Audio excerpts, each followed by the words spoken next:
Hey, good morning, everybody. Happy Friday to you. Nathan Ivey. This is the Nathan Ivey Show. We get the show started in approximately about 60 seconds and 1 minute, but I just want you to take some time and share today's show. Please share today's show. Armed oath keepers faced off against Black Lives Matter protesters in the streets of Louisville. Are we living in the last days? I would say yes. For those of you that listen to the flow on a regular basis, you know this is my theory. We are living in the last days, but maybe not necessarily the last biblical days. We'll discuss. If you live in the city of Cincinnati, I've got some local Cincinnati politics to discuss. Plus, I'll catch you up on some things that happened during the week that I didn't get a chance to talk about. All that coming up on the Nathan Ivey Show, Cincinnati's first daily digital talk show that focuses on the Black community.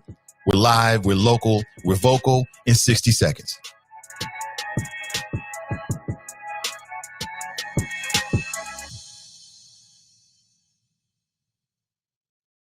You're listening to the Nathan Ivey Show. One man, one microphone, one mission. Now let's get back to the flow. This is Zoe Wesson. What side of history do you want to be on? The right side? Or one where Black people continue to be underrepresented in Hamilton County? Now's your chance to end 230 years of exclusion. In Charlie Winburn, we have a man that's received the Cincinnati NAACP President's Award, who fought on the Ohio Civil Rights Commission for 6 years, who received the Baptist Ministers Conference Community Service Award.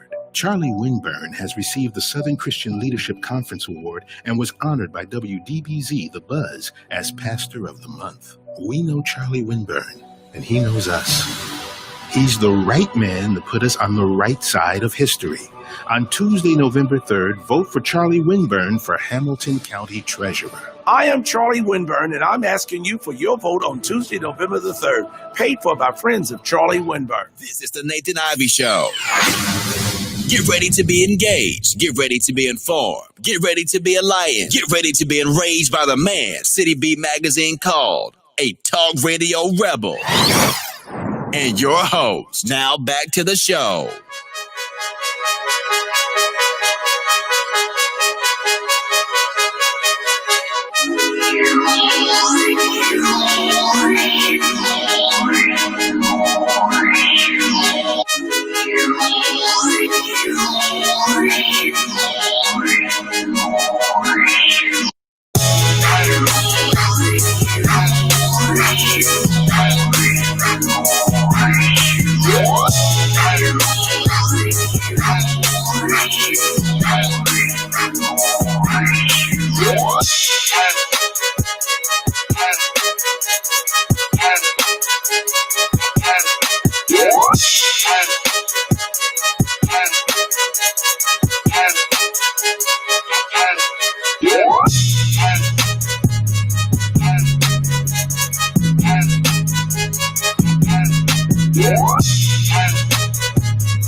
All right, let's get things started. Good morning, everybody. Welcome back. Let me give me 1 second as we get the show started. I want to make sure that I like and share today's show. So important. Please take a second to share today's show so people can hear the early morning gospel. How about that? We can roll with that one. What's up to the choppers? Shout out to my patrons, Team NI. Good morning to you. Yeah, there it is. Yes, please take a second to share the show. Even if you see the show's already been shared in one of these Facebook groups, it don't matter. Please share it again. It helps to bring attention to the show. Let people that we're on know that we're on. It's very, very important. We're also on YouTube. Nathan Ivey channel on YouTube. Good morning to you.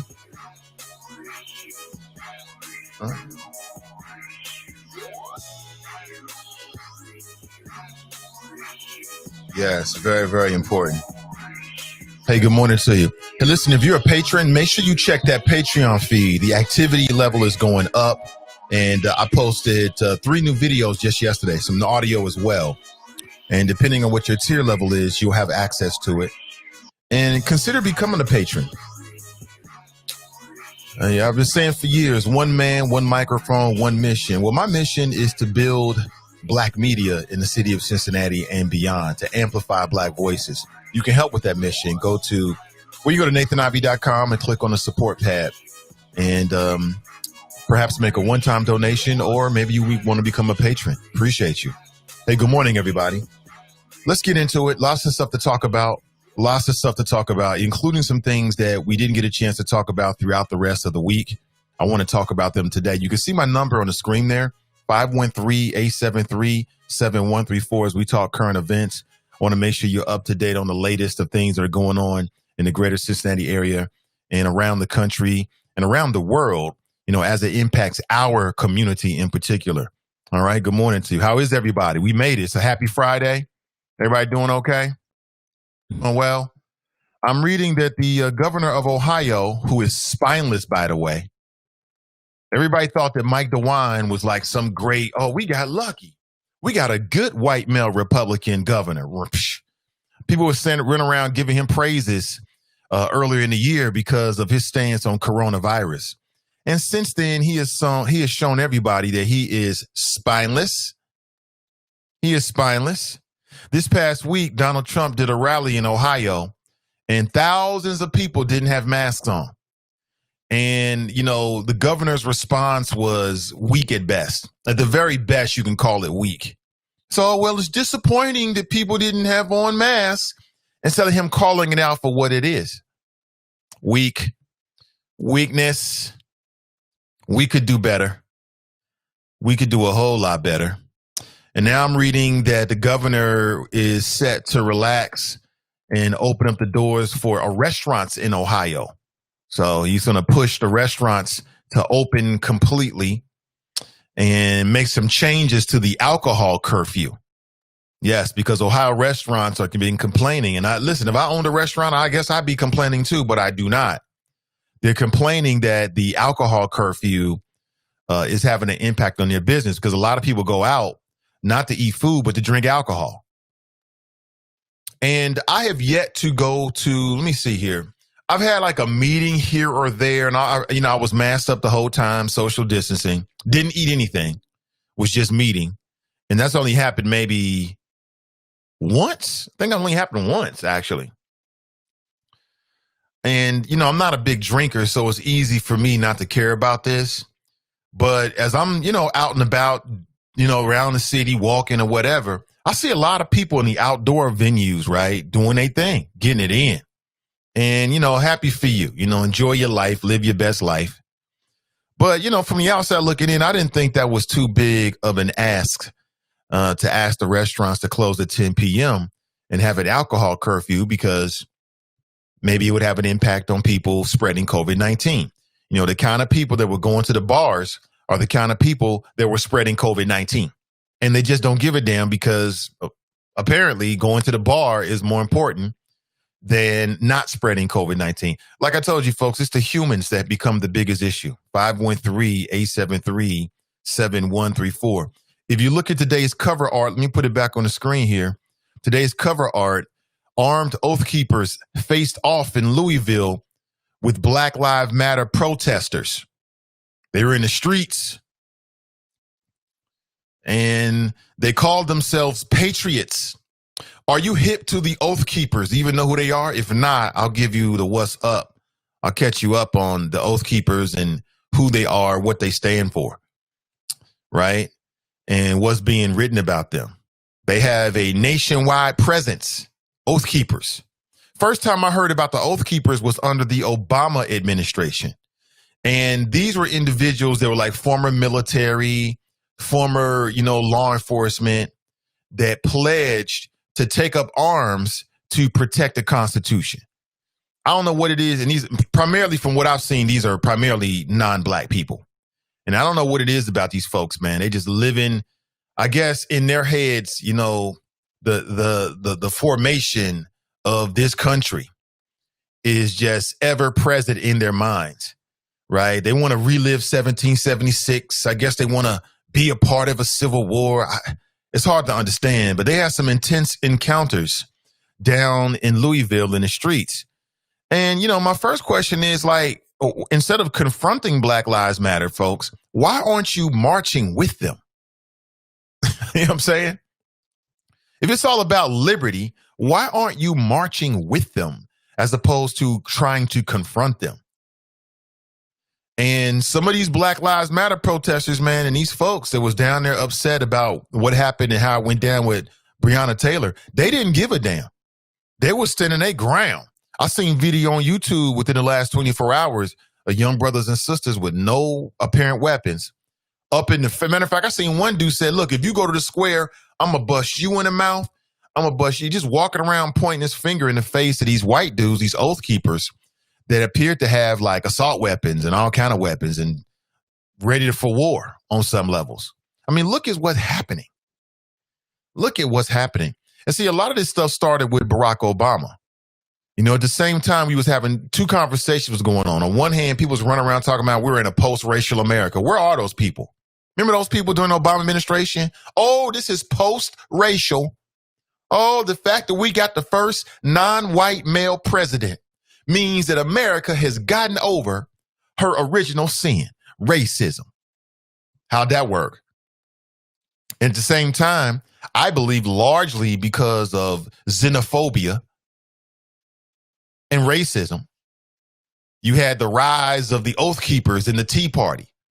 You know what I'm saying? The reason why the Republicans were able to, and they didn't really start these groups. These were AstroTurf groups started by other, you know, more organized political forces, but made to appear as if they were grassroots. Remember this? The Tea Party? It's racism. They was getting all 1776 because we had the first black man in the White House. Simple as that. That's all it was. We got to get all 1776 now. Yeah. Look at this picture again. I want you to put this up. This is real. This is what's happening in the streets of America, facing off. Facing off. And it's just so interesting how some people view it differently when it's white guys with guns as opposed to black people with guns. When it's black people with guns, automatically you're a danger. You know what I'm saying? They want to put Shot Spotter up, and we want to do gun buyback programs, and the black preachers that are paid off by the local political establishments run around telling you to turn in your guns. When it's white people with guns, people say things like, oh, he's just a little boy trying to save the community. Yeah, that's what somebody said about Kyle Rittenhouse. That's the little boy, in air quotes, who killed a man, basically. Look at this. Former Florida AG Attorney General. She goes into the media and says that Kyle Rittenhouse was just a little boy trying to protect his community. That's it. You want to see it? I'll put it on the screen for you. He's just a little boy trying to protect his community. That's all. There's nothing to see here, folks. He's just a kid that cares. Look at this. This is from the Grill this morning. Ex-Florida AG calls Rittenhouse a little boy trying to protect his community, but he wasn't even from Kenosha. Just like these Oath Keepers, they came up from, in some cases, North Carolina. You coming up from North Carolina to Louisville to protect the property. Wait a minute. Isn't that the role of the police?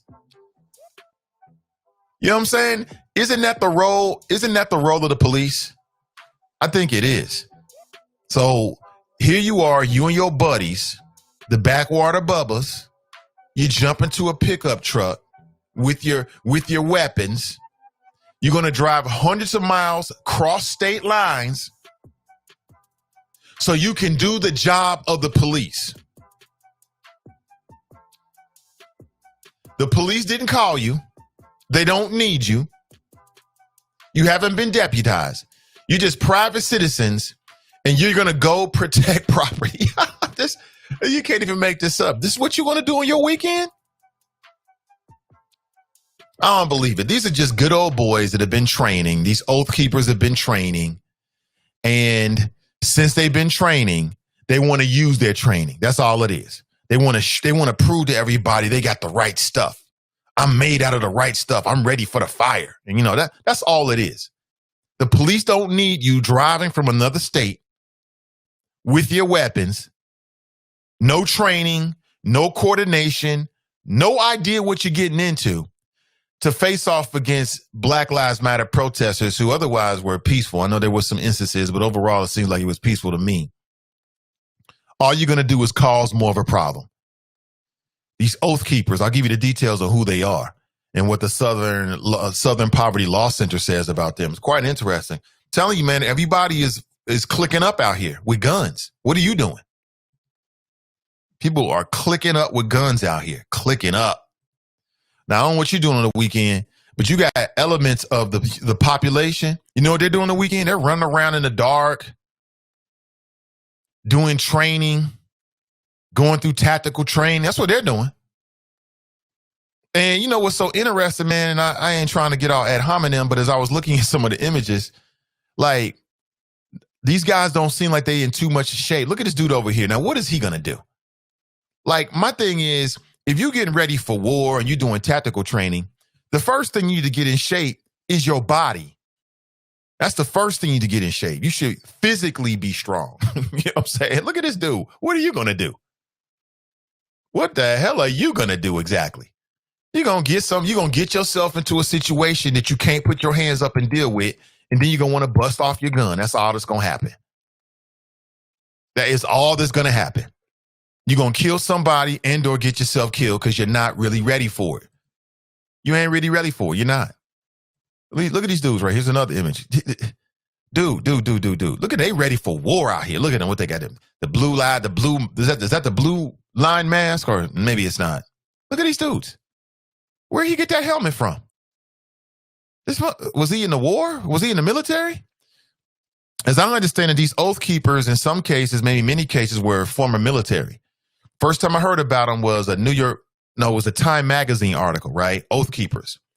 And because of all the conspiracy theories that were out there about Barack Obama, which ironically, a lot of the stuff that Republicans and Oath Keepers and other people were saying about Obama is true about Trump. People are running around like, oh, he thinks he's a king. He thinks he's a king. You're not a king.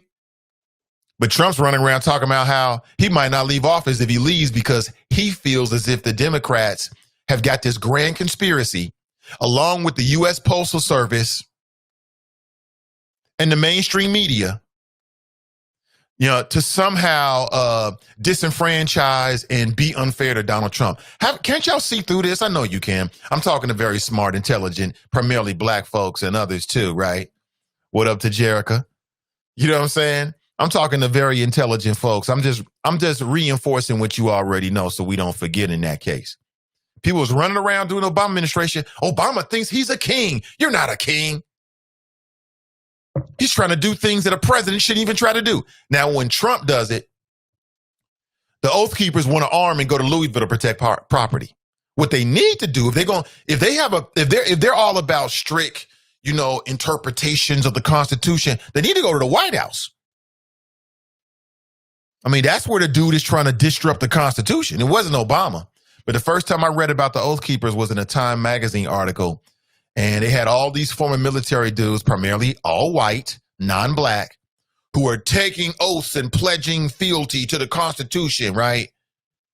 If Obama gets out of line, we prepared to go to war. As a matter of fact, some of these Oath Keepers, there was a couple of plots during the Obama term where some of these Oath Keepers, former military, were planning on doing all kinds of crazy stuff, like plotting to kill the first family. There was one plot where they were going to drive up to D.C., hijack Congress, right? Armed militia, hijack Congress, and perhaps blow the whole damn building up. And that was stopped by law enforcement, like federal law enforcement, were able to stop them. In one case, you had like a small group of these former military types. They ended up killing two of their, I guess, co-conspirators, right? It was like 5 of them. One was a female, the girlfriend of one of the conspirators, right? Well, 2 of them got cold feet. The rest of them offed them. Like, nah, bro, we going through with this. They got found out before they could really pull the trigger on that. Ain't this world crazy? This world is nuts. We are living in the last days of common sense, my friends. Common sense is out the window. It's gone. It can't come back. It's over with. And what are we prepared to do about this? What are we? Look, they strapped, ready to go to protect property that's not even theirs in a state that they don't live in cities that they don't live in. They have no businesses there whatsoever. It's just that they've been training. They got guns. They want to show off. That's all it is. It's male ego, white male ego. You know what? Let's go. We're going to the front lines. Hey, Jeb, we're going to the front lines. Okay. Appreciate that. And then, of course, you got people looking at Kyle Rittenhouse's house as if he's just a little boy trying to protect his family. Apparently, that's his story. He traveled over to Kenosha, not from Kenosha, Wisconsin, because he was trying to protect his community, but he's not from Kenosha. So how is he trying to protect his community? And that case of Kyle Rittenhouse has drawn support from a lot of like conservative media types, lawmakers who are defending him as a patriot. As a patriot. If he was black and did the exact same thing, right? They wouldn't be saying that, in my opinion. I'm sorry. I don't believe it one bit. And his legal claim is that he acted in self-defense. I saw the video. It might work. We'll see. Kyle Rittenhouse is from Illinois. In particular, he's from Antioch, Illinois. That ain't Wisconsin. That is not Wisconsin. And his mother, think about this. His mother drove him to the anti-police brutality demonstrations in Kenosha. Now, did she know that he was like armed? Did she know that? Did he lie to his mother and say, look, Mom, I'm just going to go. It's going to be a peaceful protest. I got my cell phone. I'm a citizen journalist. I'm going to document. But he had a duffel bag. Like, hey, Kyle, what's in the duffel bag? Oh, I changed the clothes. And really, it was the AR-15. Like, what mother is driving, even if she knew he didn't have a weapon, what type of mother is driving their child to the front lines of a scene like that? And he's 17. I ain't driving my child there. At 17, now when you get 18 in one more year, you can do what you want to do. I can't stop you. But at 17, I can stop you, and I would. That's bad parenting right there. Had she stood up and been a real mother to her child, he never would have been in that situation. That's the reason why parents don't drive their kids to the front line of what could be potentially violent protest, because something like this could happen. But he's just a little boy trying to protect his family. That's what the ex-Florida Attorney General, her name was Pam Bondi, Republican. That's what she had to say about him in a recent interview. He was just trying to protect his family. Oh, so sweet. Oh, so enduring. We need more like him. Yeah, right. Yeah, we need more like him, all right. Let me jump inside the chop shop. Miss D writes greetings. Good morning to you, Miss D.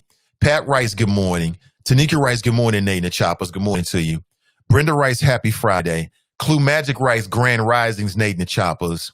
Ashley writes good morning, Nathan and the Choppers. Where we at with the chopper music? Hey, good to see everybody here. I appreciate you.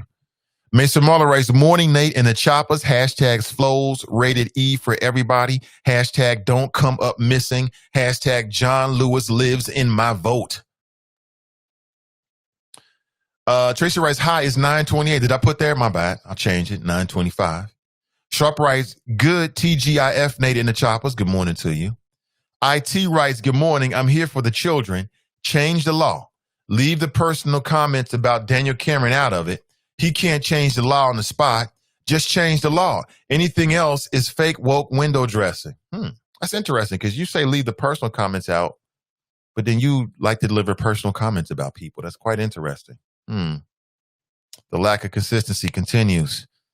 You know me, I'm going to call it out. The lack of consistency continues. Hey, listen, folks, we're just getting started. I got a break coming up in about 10 minutes at 8:15 a.m. this morning. Please like and in particular share today's show. Please share today's show. Your shares are like wings that lift this show up and allows more people to show it, to see the show this morning. I appreciate you. It means everything. I want to talk about Cincinnati City Council because there has been some developments. You know, yesterday we spent some time talking about the fact that there was a big meeting this week on Wednesday and that there were some fireworks that were shot at least one member of city council in particular. That would be Betsy Sunderman. Let me check my Twitter feed here. I'm not sure if she's responded. I'm not really anticipating a response. A lot of Republicans don't like me. They don't like to come on the show. They're aware of the show, but they feel as if I'm biased. Let me see here.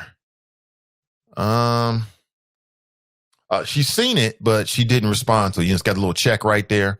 So I know she's seen it, but she hasn't responded. And that's because I'm not Brian Thomas and I'm not 700 WLW.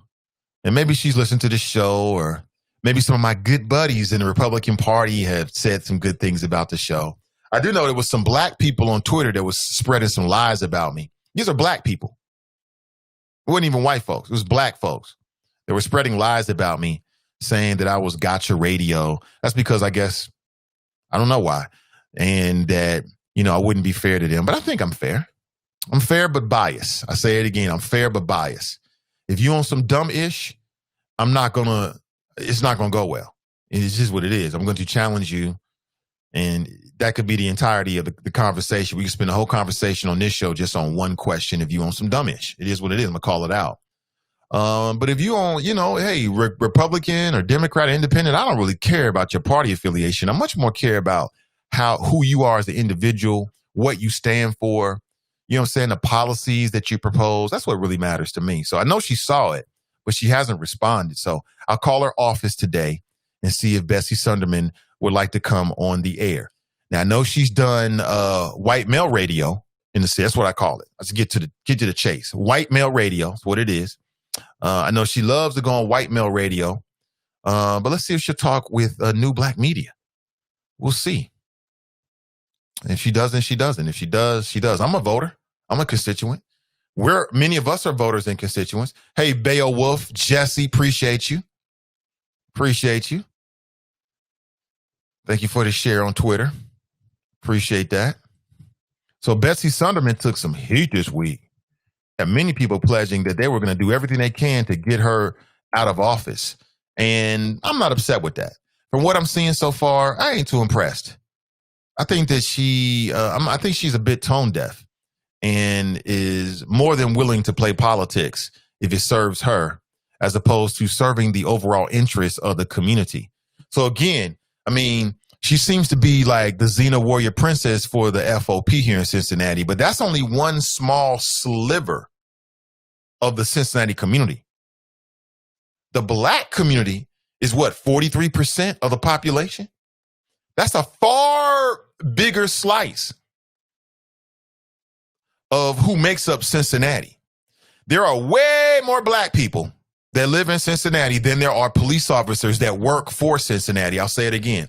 There are way more black people that live in Cincinnati. This is to Betsy Sunderman because she must not know this. Hey, Betsy, there are way more black people that live in Cincinnati. It's way more black voters than there are law enforcement officials that work for the city of Cincinnati.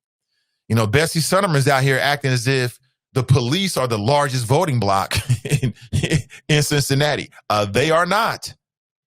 They are not. I hope voters send a message.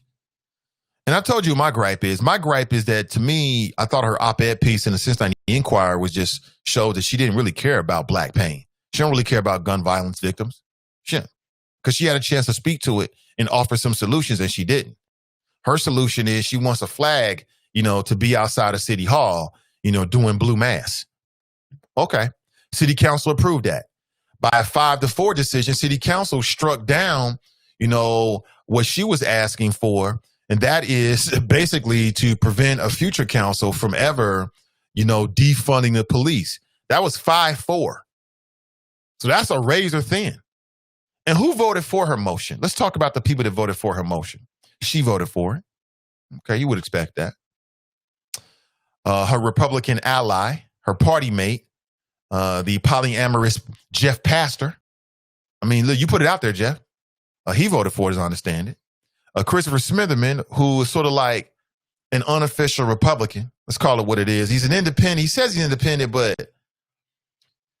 Where and how, an independent to me means that you work with both sides.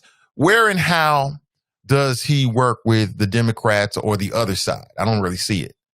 To me, he's Republican light. That's call it what it is. And everybody's favorite mayoral candidate, David Amadeus Mann. I'm still mad at David Mann for putting these white wigs on black kids during his campaign commercials. And then when people with a righteous complaint to support black lives go to him during that budget meeting, he ran away. I'm talking about, I'm not going to succumb to the mob. So wait a minute. It's okay to use black kids as props. But when their uncles, aunties, mother, father, grandfather get upset because they know what time it is, they know what's really going on, and as adults go and talk to you face to face, you run away. Now, of course, it needs to be said that he met a group of people over at some park near his house, maybe a month or so afterward. But still, it just left an indelible impression in my mind of him turning his back. You know what I'm saying? Like I said, it's easy to get some black kids to be in your campaign commercial, David Mann. That's easy. Shame on the parents, by the way, because I would never let my kids be used like that. Who are these parents that allowed their children to be used as props in David Mann's political campaign? Oh, we're going to put these white wigs on them, and we're going to recreate the scene like in a school. It's going to be great. And we're going to get you some pizza, for your efforts. No. Who are these people? Where are you? You're part of the problem. That was a problem right there. And then again, like I said, everybody loves black kids, but you can't stand their parents. You know what I'm saying? We love children. We're here for impoverished children, but impoverished adults, their parents, we ain't got nothing for you. Nothing but disdain, contempt. The city, man, the city. It's crazy. 513-873-7134 if you'd like to share your thoughts this morning. Somebody share this with David Mann. Somebody share this show. Matter of fact, I'm going to share it with Bessie Sunderman. Just hit her like Nate talking about you. Maybe that'll get her to tune into the show this morning and she can get the gospel either way. Yeah, so city council decided no when it came to the whole, we're not going to defund the police. Again, it was just 5-4. Just 5-4. And I think that every last one of these individuals who voted for it should have to go through the briar patch, so to speak. They should be asked questions by somebody like me. Not some of these other talk show hosts is going to ask one question, and when they get a dumbass response, he's going to let it go because they're trying to be friends. I don't care about being friends at all. Not one bit. It means nothing. It means nothing whatsoever. Oh, my God. Oh, yeah. It needs to be said this morning. If we're not going to say it here, then who's going to say it? Where's it going to happen? It has to happen on the Nathan Ivey Show. Has to go down right here. Again, 513-873-7134. Yeah, so David Mann, and again, David Mann has been saying it from day one. That's why I say, as a mayor, I don't see it. David Mann, why are you running? Are you running just because, there needs to be an opponent against PG Sittenfeld? Or are you running because you believe that you have a real vision for the city of Cincinnati? Because I don't see it. Some of his thinking is like stuck 25, 30 years ago. That's the old Cincinnati way of thinking. It is what it is. We'll find out. I'm sure we'll have some robust debates. Matter of fact, we're going to have a primary, right? Because Kelly Prather's in the race. There's going to be a Democrat primary, right? So we'll have robust debates. I'm looking forward for it. I'm all about that. I'm about that debate life. I think it's good for the constituents. So on that level, hooray, hooray. I'm looking forward to it. But, some of the moves that have been made and things that have been said, I'm like, who is this person? Why? Christopher Smitherman, who turned his back on the black community many years ago, turned his back on black media because he got into a tit for tat with Jerry Tolliver. It's the truth. I'll say it again. And, decided that he's got a whole new strategy. I'm going to be the black guy on 700 WLW, the whole 9 yards. Everybody's seen it. I'm going to keep saying it because it needs to be said. Don't care about it. I don't care what nobody thinks about it. It is what it is. Then you got Jeff Pastor, who is Republican. So I guess he had to, be with party lines. And again, for all these individuals, they should be asked, they should be made to explain their understanding of the defund the police movement. And in particular, it should come out as to how much research they've done.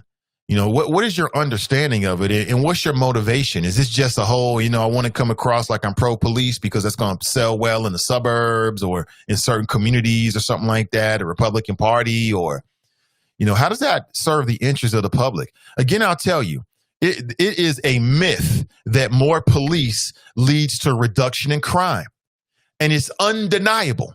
No one can deny what I'm saying. Betsy Sunderman can't deny what I'm saying. Christopher Smitherman can't deny what I'm saying. Jeff Pastor can't deny what I'm saying. Okay? David Mann, there's no one in the world that can deny what I'm saying, because Cincinnati is the great example. We got more police than ever before, yet people are still concerned about, and we just saw an uptick in gun violence. So, and this is not necessarily scientific, but we are following some logical lines here. Stay with me, family. Follow this. If more police led to a direct reduction in crime, then what happened this year? Why are people running around talking about the crime? Why is it every summer the violent crime upticks? Why? We got more police than ever before. It doesn't make sense. And to me, these anti-intellectual conversations prevent us from getting to the real causal relationship. What's really the factor of crime? Because we run around talking about the wrong things. That's why people got to call it out for what it really is. No, this is incontrovertible. Nobody can deny this. Police don't stop crime. They respond to crime. Period. They respond to crime. They don't stop crime. They respond to crime. But again, it's fear-mongering. This is fear-mongering. They're fear-mongering people to make you feel as if, like, there's a thin blue line between you and these black and brown folks from running up in your cul-de-sac and stealing everything you worked so hard for. You work so hard for your trinkets, right? It's straight up fear-mongering. You see the same thing happening on a national level with the National Republican Party and Trump as well. Law and order. He's trying to make it seem like what's happening on the streets is going to somehow come to your home, right? Come on, please. Please. If you live in the suburbs, you are far more likely to become a victim of crime by somebody that lives on your cul-de-sac. Somebody that somebody close to you. There's somebody from over the Rhine or Price Hill or something like that. Please stop. Please stop. Please stop. Because, people like me see right through it. But good morning to you. We got our first call. Let's go take it. And let's say good morning and welcome to the show. Good morning, comrade. Hey, what's going on, Black Russia? How are you? Welcome. Happy Friday. Happy Friday. Happy Friday. What's on your mind, brother? Hey, well, I was just listening, and I was sitting there telling my lady, I'm not calling Nathan this morning. But then you started saying some stuff that I think you're just mistaken. I don't think you're purposely doing this. I think you were just mistaken. So I'm going to try to... Okay, set me straight then. All right, here's my understanding of Betsy Sunderman's motion. It's not that they voted for or against it 5-4. The vote was pertaining to whether they even had the debate on her motion. So the people who were against her motion didn't even want to debate it. And what they didn't do is exactly what you're asking everybody to do, to explain themselves. What do they mean by defund? What does this language mean? I think Betsy Sunderman was prepared to defend it and get an up or down vote, but the Democrats just didn't even want to deal with it. And so you got to make sure you understand when you talk about these votes. They voted 5-4. The Vice Mayor, Pastor Sunderman, and Mann voted to have the debate on her motion. That's what that was. It wasn't about whether her motion was up or down, yay or nay. It was about whether we wanted to debate it. And those 5 Democrats, the gang of 4 plus 1, plus the gang of 4 plus Jan Michelle, I guess they didn't want to debate it. because it's just that hot of a topic. They play like they want to be pro-police, but when it comes down to the conversation of, do you want to defund, they don't even want to have the conversation. PG went as far as to try to change her motion on the floor of council, which I'm glad the mayor denied that, so that people can get notice. If PG Center want to make his own motion, he has the right to do it and to give public notice as to what language he wants to use in his motion. That's what the mayor was on. He wanted people to be clear, like, hey, give him a week and let him see what you want to write, instead of sitting on the floor of council trying to change what Bessie Sunderman want to write. Matter of fact, let's have the debate on what Sunderman wants to write. And guess what? The Democrats tucked their head between their tails and ran home. They didn't even want to have a conversation about it. So I wanted you to get that right. They didn't vote on her motion up or down. They voted on the debate. You know what? Thank you for that. Democrats coward. Thank you for that clarification. I believe, though, it's going to come back. You know, from what I read, David Mann said that they're going to circle back around and bring this up again. So I don't think this conversation is over with. It don't need to be done with. But see, that's what I'm saying. Bessie Sunderman had some intestinal fortitude and wrote her own language and opened herself up to scrutiny, getting caught all types of crazy names, and she was prepared to debate it solo. And the Democrats were so scared of the word defund that they didn't want to have a conversation about it. That's my point. It wasn't even about the bill itself, up or down. She didn't even get to have an up or down because the Democrats didn't want to have a conversation. It's the conversation they want to have. And that's the point of this council, this gang of 4+1. That's why PG Sitterfield can't be leading the city, because he don't want to have a conversation with anybody unless it's a conversation that he thinks is important. Like, he'll do that as far as even to try to override the mayor on the floor of council as if he's running the show. He wants everything to be catered to him and his thinking and his ideology. And that's why I think it's cool for David Mann to run. It's cool for Kelly Prather to run. I'm hearing about somebody else, another African-American male who's prominent, who might run. Really? Who is that? I'm not going to drop the name. He'll make his own announcement. But from what I understand, it'll really shake up the race. Okay, that'll be interesting. Why is he coming? That'll be interesting. I think it will be. So that was the only reason I was calling it, is make sure that you had the vote right. They didn't vote to debate the actual motion. They voted to have a up or down vote on it. And like I said, the Democrats didn't even want to debate it. Right. They don't want to Again, debate anything that they don't think aligns with their ideology. You're scared to debate. Yeah, but you know what? What you're leaving out about that, again, I don't know what their motivations are. And thank you again for the clarification. But what you're leaving out is you trying to make this a Democrat thing. There was like a half a dozen that I saw. It could have been more than that because I didn't watch all of it. People who were equally outraged at the time the city council was using on Bessie Sunderman's motion. Some people said it was racist. Some people said it was a distraction. Some people said it was frivolous. I agree with all of that. So, I mean, I hear what you're trying to say. I hear what you're trying to say. You want to make it a Democrat-Republican thing, but it's really about the will of the people. And a lot of the people that showed up were very upset the city council was wasting any time on ultimately what was going to be a symbolic gesture that was really all about political grandstanding. So that's my take. Right. If we're going to have a conversation about our community and what's best for us and prioritizing resources the way they should be, let's have that conversation rather than getting on these political carousels where we just going in circles because Bessie Sunderman and any other person comes up and offers purely a political stunt. But that's my point. That's exactly my point. She wasn't trying to do no political stunt. How come she can't get an up or down vote on her motion? You know, like I said the other day. The motion itself was a political stunt. The motion itself was a political stunt. And that's what a lot of the people, the citizens of Cincinnati, black and white, said to her. That's why they were so upset. The time they spent on the motion itself was wasted, they said over and over again. If it's a motion, look, we can probably just go out here and say this. If it's a motion or a resolution, it's probably a political stunt 99.9% of the time, no matter who it's coming from. Okay, if that's the standard, because you have an opinion about defunding the police or not, and it's a motion, it can't be law, then everybody's doing political stunts down here. Everybody who's ever written the motion. Yeah, but we're not talking about everybody. We're talking about this particular motion and Bessie Sunderman.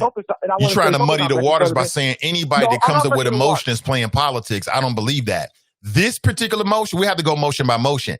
This particular motion, by far, the people that spoke on Wednesday, they said it was BS, a waste of time. One black dude even said it was racist. So I hear you trying to make it a Democrat-Republican thing, but it's a lot more opinions about this. No, that's my mentality. And look, and you really didn't watch this meeting. or we watching two different things. Because when her motion hit the floor, it didn't have to be no carousel. It didn't have to be no roundabout. Guess who wanted to go round and round and round? PG Sittenfield. He wanted to debate and pick the language apart and try to write his own motion off her back. That's how I got to be round around. Other than that, they could have had an up or down vote. Well, how does PG Sittenfield have any impact? I'm sorry, but how does I hear what you're saying about PG, but I'm talking about the citizens who spoke. You know what I'm saying?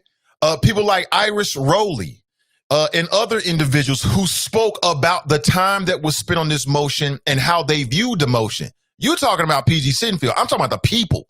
The people spoke, and what the people said, was that it was a waste of time. One black dude even said he felt like it was racist, and they felt as if her motion itself kind of revealed how she felt about this issue in the larger community. That's what they said. I didn't say that. So look, here's what I heard. I heard a bunch Did you hear that part? White girls down there. No, I heard a bunch of zombie white girl liberals down there reciting the same statement, trying to put pressure on Bessie Sunderman. Did you talk about a political stunt, Nathan Ivey? That was all political theater, from the public comments to PG Sittenfield trying to pick apart motions. But again, I don't even want to get into all that. So everybody's playing politics other than the author, the sponsor of the motion, Bessie Sunderman. Let me get this straight. I think she really believes. She really believes what she did. And I think it's worth a conversation. And what I'm saying to you is, when she wants to have that conversation about defund the police, with all these Democrats are saying, what they still on the floor of council, they took their heads and ran. They didn't want to have a debate. And that's my point I want to make for the weekend to you, because I wasn't even going to call. They voted on whether they even have a debate. The Democrats didn't want to have a debate. It wasn't on the motion itself. I mean, that's your interpretation of it, but I can play the video. I can play the audio again. And again, I only played a sliver of it yesterday. I listened to it more after the show. People was white hot, heated, and laser focused on the political grandstanding that they saw, that I saw, that a lot of people saw come from Bessie Sunderman. Multiple people, longtime community activists, to, new faces, folks who you know who they are, younger people, older people. It ran the gamut on Wednesday. But everybody was playing politics except for Bessie Sunderman, in your opinion. Okay, we have to disagree on that one. I strongly disagree with that. But I want to make sure that you were right about the procedure of the vote, though. Yes, thank you for that clarification. I appreciate that. It's important because it is important on the information. It is important. About whether the Democrats want to have the debate, and they don't want to have the debate. Okay, that's my point. All right. Take it easy. Take it easy. I appreciate it. So in the mind of Black Russia, everybody's playing politics except for Bessie Sunderman. Sure it is. Sure that's true. In my humble opinion, she's the number one person playing politics. With these fake, these symbolic votes that really, again, I'll say it again, to me would betray the role of the members of city council. If that's the case, then we should find, hey, I want them to sign off on something that said they'll never defund the parks. I want city council to sign off on a motion saying they'll never defund or take any money away from recreation centers. I mean, if we're going to go down the line, we should go down the line and do that for every city department. I'll say it again. We are living in a post-COVID-19 world, and anybody who pays attention to what's happening in local politics will know and understands the impact that COVID-19 has had on our economy. Then they will know that the city might be dealing with some financial issues. And again, we know it is, but I'll just put it out there for folks who may not know. The city of Cincinnati might be dealing with some financial issues in a post-COVID-19 world. Every city department might be asked to tighten their belt. Every last one of them, including the police department, where council sees benefit, where they can still provide the services that the police department provides, because that's a service. It's a service they provide. And at the same time, perhaps tighten their belt for the overall good and economic viability of the city of Cincinnati. To me, that just makes perfect sense. So signing off on some kind of motion that says they're never going to take money away from one particular city department over another is purely political. It ain't practical. It ain't practical. How's that practical? How's that practical? So all the other city departments might be asked to tighten their belt and maybe make some cuts, except for this one. Why? For politics? Just to send a message that city council supports the police? Is this Dan Hills behind all of this in the background? I got a feeling that Dan Hills and Bessie Sunderman have been meeting up lately. Maybe they've been doing Zoom calls, trying to strategize, right, on how they can position these particular issues. Because it sounds like 1,000 miles of dumbish to me. Real simple. And again, I mean, I hear Black Russia. We know he has a problem with PG Sittenfield. That's your opinion. You know what I'm saying? You're welcome to it. You can always voice it here on the show. But take the politicians out of it. I'm talking about what the people said when they showed up yesterday. Community activists, voices and faces that we know and trust spoke on Wednesday. New faces that's out there on the front lines, going to these council members, representing the interests of the community. And from what I heard over and over again, they were able to see through this ordinance, right, this motion, the same way I saw it. Political grandstanding. Nothing more than that. But I get it. I mean, she's got at least one supporter in the Black community, maybe two, or three. She's got Jim Pastor. She's got Christopher Smitherman. And again, I don't really think much about, you know, some of the things that comes from the Smitherman's office. I'm sure he's doing great work. I just don't see it. And she's got Black Russia. So she's got a lot of grassroots support. And she's got Dan Hills. Dan Hills is another one running around, coming up with questionnaires for city council that don't really matter. I saw a little bit of sample of the questionnaire that was in the media, or maybe it was on social media. Dumb-ish. Just a waste of time. I know council members got it like, what? I got to respond to this? And maybe they feel like they got to respond because, you know, it's the FOP, and you want to show them that, you know, that you represent them enough at least to, you know, answer a questionnaire. But when I read the questions, it was just 1,000 miles of dumbish. Just a waste of time, quite honestly. Can we stop wasting council's time so they can get stuff done? That's what I'm a big favor of. Stop wasting the time so they can get things done. With these frivolous motions and stupid ass questionnaires. You know, if there's an officer involved shooting, will you wait until all the evidence comes in before you go to the public? That was literally a question on the questionnaire. As if grown people can't give their opinion. You know what I'm saying? You know what I'm saying? Listen, when there's an officer involved shooting and it appears that the officer did the right thing, the police don't wait to give their opinion until all of the evidence is in and after the court trial. They don't do that. They give it right on the spot. They tell you right on the spot, here's what we think happened. But when an officer is involved in a shooting, it looks like they did something wrong. We got to wait. Let's wait. Let's think about it. Let's think. Okay, I know this is what they're saying. It looks bad, but let's wait until all the investigations come in, and then we'll tell you what you actually see and all this. Come on, we see right through it, yo. We see right through it. 513-873-7134. I'd love to hear your thoughts this morning on anything that I've discussed. Now, when I started the show, I opened up the show talking about the Oath Keepers. These armed militia members, they call themselves Oath Keepers. And I'm bringing this up for two reasons. Number one is current news. This happened in Louisville overnight. But then secondly, right now, we hear the president is running around talking about how, you know, he's sending not just messages. It ain't subliminal. He's overtly saying, look, I might not leave the White House if I lose the election in November. And I started thinking, if he made a move like that, what kind of support would he have? Like, who would come to his defense? And I bet you he would have some grassroots supporters like these Oath Keepers. I guarantee you, he would have armed militia members that would go to D.C. and surround the White House, right? We're going to protect the president. He's going to stay in office because he said that the Democrats somehow are, I don't even understand how this conspiracy goes. But we heard the same thing from this president when he was elected. The months after he was elected, he was belly aching because he lost the popular vote. And he was running around talking about how there was some grand conspiracy election fraud. He was even alleging election fraud in states in which the elections are run and controlled by Republicans.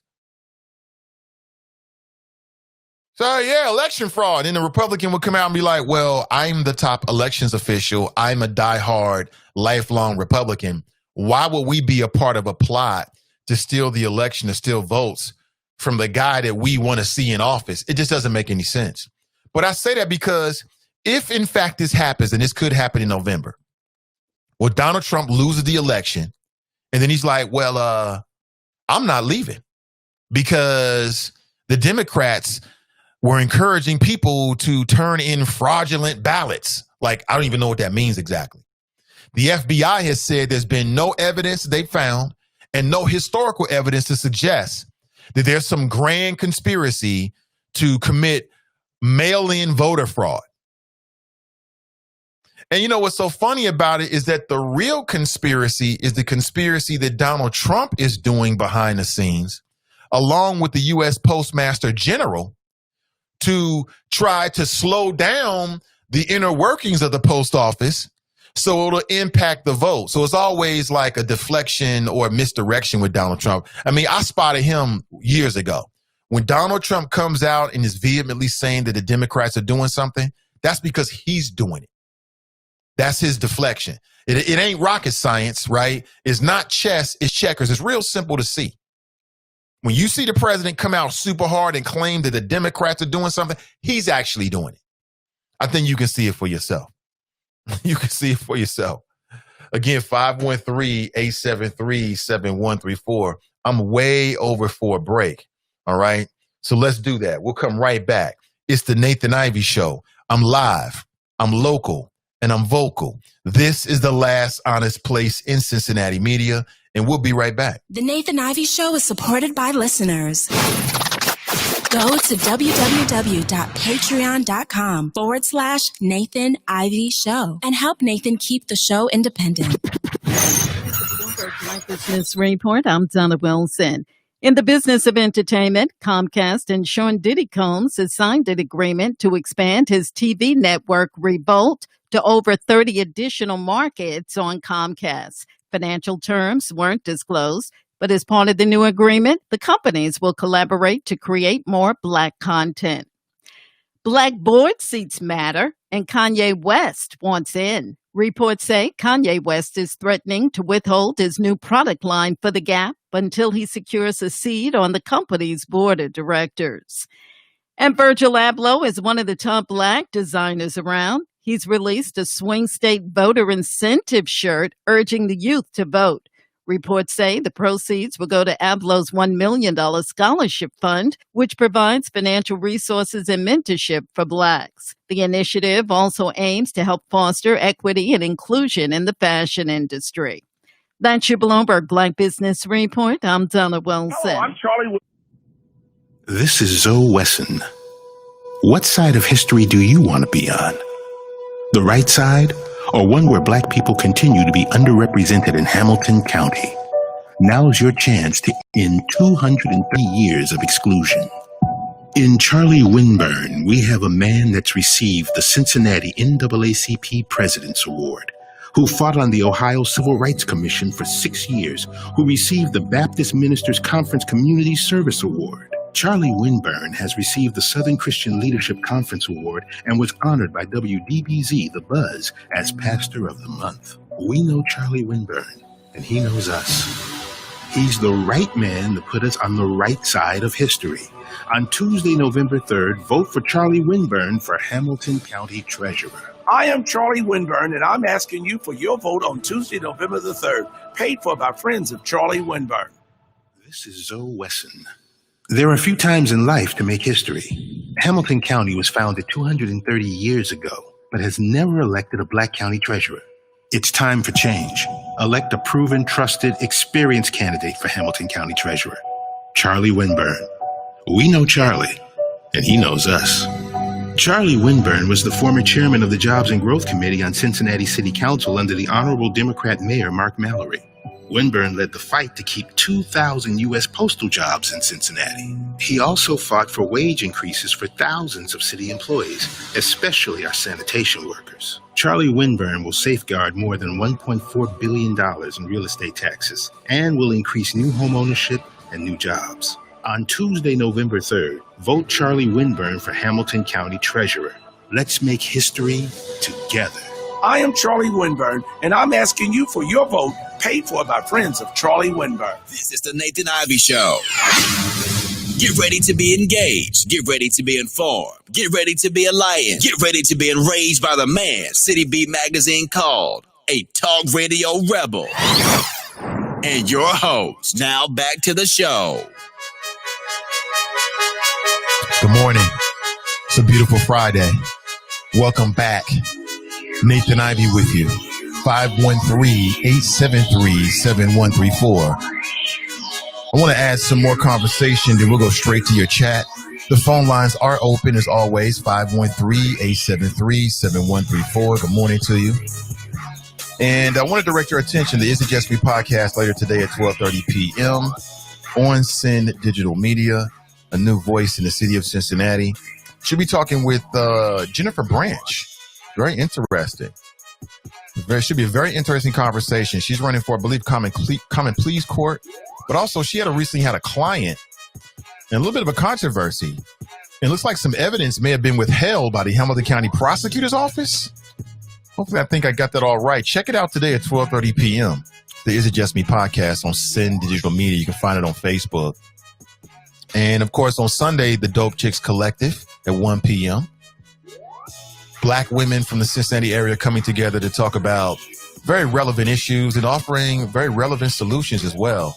That show gets very raw. It's a very intimate show. It's a very intimate show. It is live stream. You can watch it, interact with the Dope Chicks. And they are on Facebook as well. They have a Facebook group, Dope Chicks Collective Facebook group. You connect with them directly. Danny Blue and the crew. That's on Sunday at 1 p.m. Good morning to you. A few stories to start your morning. Let me see here. Have you seen this? This is interesting. This may or may... Again, I'm going to hit a few things I didn't hit this week that were on my radar screen. But Black Lives Matter shirts are banned at Ohio school district for being too controversial. That's right. Dublin Schools in Ohio has banned teachers from wearing Black Lives Matter t-shirts in school. I mean, one would argue, should they be allowed to wear these kind of t-shirts anyway? It just kind of makes sense, right? What do you think? Dublin City Schools issued their ban after teachers at Dublin Scioto High School were photographed wearing shirts with the phrases Black Lives Matter, science is real, and no human is illegal. You know, I don't have a problem with any of those t-shirts, quite honestly. I don't have a problem with a teacher wearing a shirt that reads science is real. Because if anybody should stand for science is real, it should be educators. No human is illegal, which, you know, people say illegal immigrants as if the fact that they are in this country and didn't pass through a certain set of, you know, systems that they become illegal persons. So I get it. And then, of course, Black Lives Matter. As a black, maybe it's the black man in me, but I don't see Black Lives Matter as being all that controversial to me, quite honestly. I don't see that as being controversial at all. How is that controversial? I don't get it. Maybe you do. I think the controversy comes from how people might take it. But in and of itself, I don't see a controversy in somebody saying Black Lives Matter. I just don't see it. There it is. Then you got a better shot there. You can see it. Yeah. Yes. I guess some people up in that particular Dublin City School District must have voiced their opinion. But how is Black Lives Matter offensive? Maybe if you take it as if there are people out there who presuppose that Black lives are not being taken, you know, with any value. And so some people get an issue with that. Like, believe it or not, family, some people, they'll take Black Lives Matter as what you're saying is that white lives don't matter. That's how some people take it. They'll take it as if white lives don't matter. And they take it as if it's like either or, right? I guess there's some people that if you say, I love black people, they'll take it as if you're saying you don't like white people or somehow you're against non-black people. And of course, nothing could be further from the truth. One has nothing to do with the other whatsoever. Quote here from a senior at Dublin Saeto High School that says that she's been subjected to racist remarks by students in the district ever since she was in first grade. Little comments about my appearance or why my mom was wearing a scarf on her head, things like that. And, children are going to do what children do. I get it. But it's up to the adults in the room to set the right mood. And these kind of things happen. Like, there have been allegations of students that use the N-word against other students here in Cincinnati Public Schools. I know it to be a fact. And it really depends on the administrators in terms of how they deal with it. Like, some administrators will take it and deal with it. And then some administrators will try to turn it back on the real victims in it and say things like, well, they think the kids made it up. I just don't think that happens. I don't really see little black girls and boys going to school complaining that their white peers use the N-word just for the heck of it. I just don't see that. I mean, anything can happen, but it depends on a child, I guess. I just don't see it. But I think it really depends on the overall environment that the teachers and the administrators set in those schools. Sometimes they can be very permissive. It's like, well, we don't have no evidence, so we just gonna tell everybody to be nice and, stuff like that. I just don't see the controversy in sending a message that says stop killing black people or to take black people's lives seriously. I don't see what the controversy is. I don't get it. Where's the controversy? And this sounds like the political, feelings of the staff, the administrators probably got involved with this, and they decided, you know what, we're going to make across the board no Black Lives Matter. I mean, in these particular times, teachers should be wearing these kind of T-shirts. They should be promoting these kind of messages, in my opinion. They should be promoting this. It's the greatest issue of the most relevant issue of our times right now. It's an issue, a problem that we still haven't solved. I mean, look at Breonna Taylor. How can you say that Black Lives Matter and we just got the decision that we got from the Attorney General down in Kentucky, where no one was held responsible for her murder, and the only person that was charged because he endangered the lives, primarily the white lives, of Breonna Taylor's neighbors. So their lives matter, but her lives didn't matter. And she was innocent. And I'll say it again. Breonna Taylor was innocent. In this country, you are innocent until proven guilty. That's the way the Constitution or the laws are written up, right? That's the way the laws are written up. But in reality, it depends on what you look like. It depends on your skin color. It depends on your associations. That Breonna Taylor case, man, is not over with. We'll see what happens. I don't have any confidence whatsoever that the Trump administration's Department of Justice is going to come in and do anything. If you're holding your breath for that, then you are lost in the sauce. Where have you seen any inclination whatsoever, any evidence that Trump's Department of Justice is going to come in and go after the police officers? The president of the United States is sending messages to police officers like, hey, don't be so nice when you're arresting innocent people. Again, these are innocent people. You are innocent until proven guilty. Even when you're getting arrested, you're still innocent. You're not guilty until a court of law deems you to be guilty. Just because the police apprehend you, detain you, arrest you, does not mean that you're guilty. That does not mean you're guilty. It means you've been apprehended. It means you might have been arrested. It means you might have been processed and detained. Guilt and innocence, right, is processed by a court of law. And after guilt and innocence, when you get the punishment. But in our world, just the fact that Breonna Taylor's boyfriend might have been involved in the drug trade, that's enough. That's enough. She might have had an association with somebody who may have had something to do with the drug trade.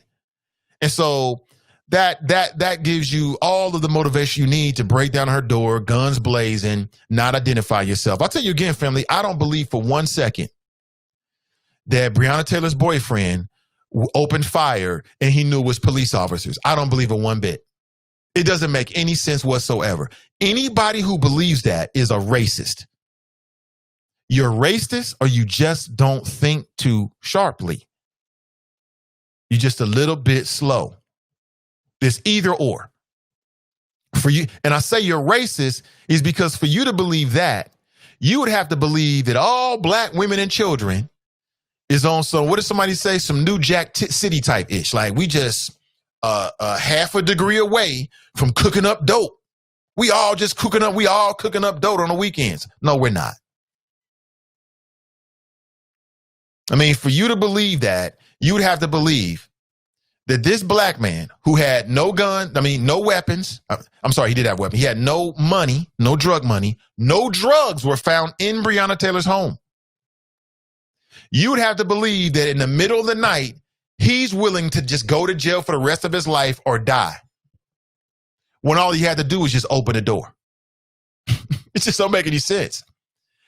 You know what I'm saying?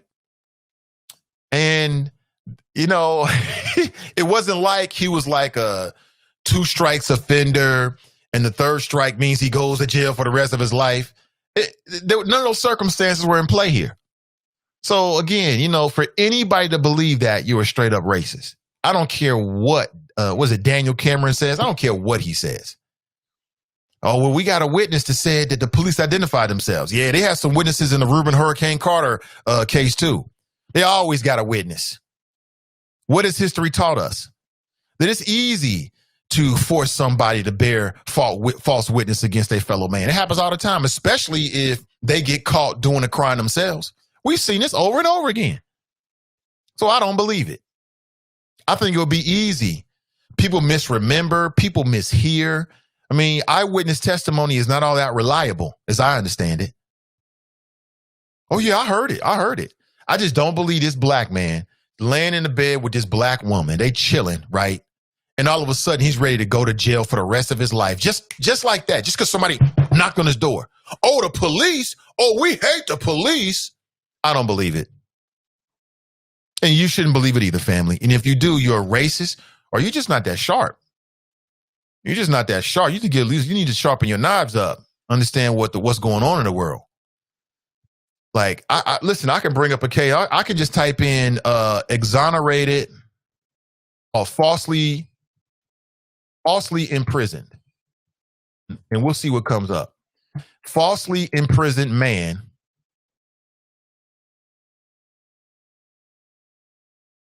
Black man. And we'll just see what comes up.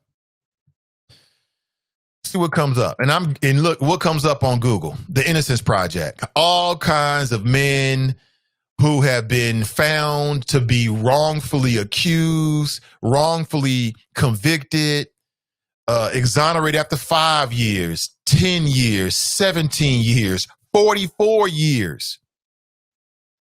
Because either evidence was withheld, meaning that the prosecutors had evidence and withheld it from the defense, or witnesses were coerced, bearing false witness. That happens every day. It's happening right now. It's going to happen today to somebody.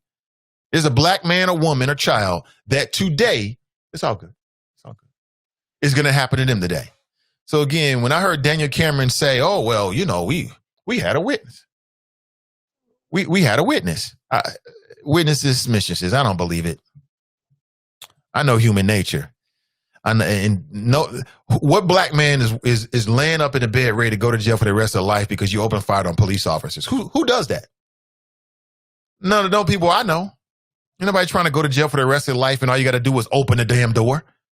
You got 2 choices. You can answer the door or you can just start firing shots through the door and it's law enforcement. Now, one of them leads to either death or long-term, if not life imprisonment. The other means you might be detained or you might be inconvenienced for a little while. Which are you going to choose? Exactly. I believe that they bust in the door on a no-knock warrant, which means that if it's a no-knock warrant, why would you knock and identify yourself? It's a no-knock warrant. I believe they bust in the door. Dude was scared the hell out of him. He might have thought it was somebody trying to rob him or something like that. I mean, even if they had dope in the house, if you're selling dope, that means that you're trying to make money. You know what I'm saying? You're trying to make money if you're selling dope. You're not trying to kill police officers. The whole point of selling dope is to go buy stuff with the money, right? That's the whole point of it. If you're in jail because you open fire on police officers, that shoots you just shot yourself in the foot, homie. You know that game over. You know, that contradicts all the efforts that you're trying to do. These dope dealers ain't trying to get into shootouts with police. They're trying to sell drugs. The addict can go shoot up, and then they can go buy Jordans or whatever the hell they spend their money, cars or whatever it is. That's the whole point.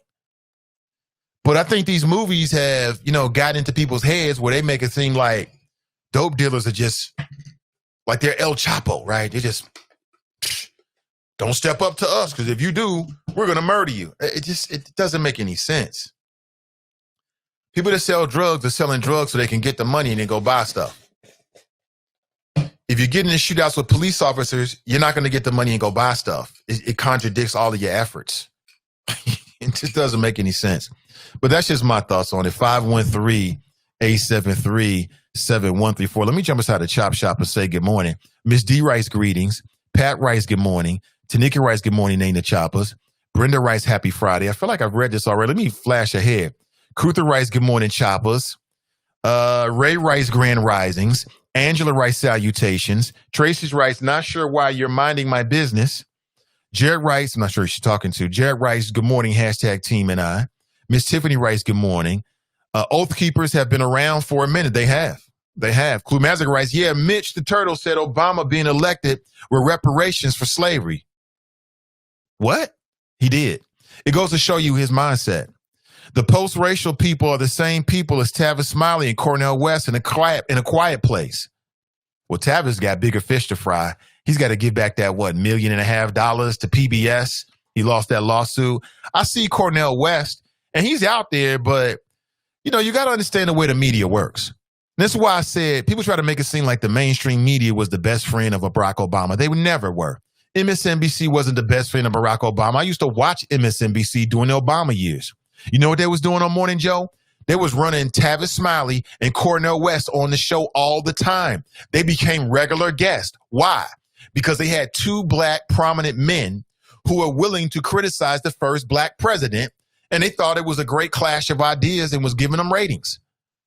So when people like Drop and others are like, mainstream media, the willing accomplice, these people are just talking BS. There's no real facts behind it.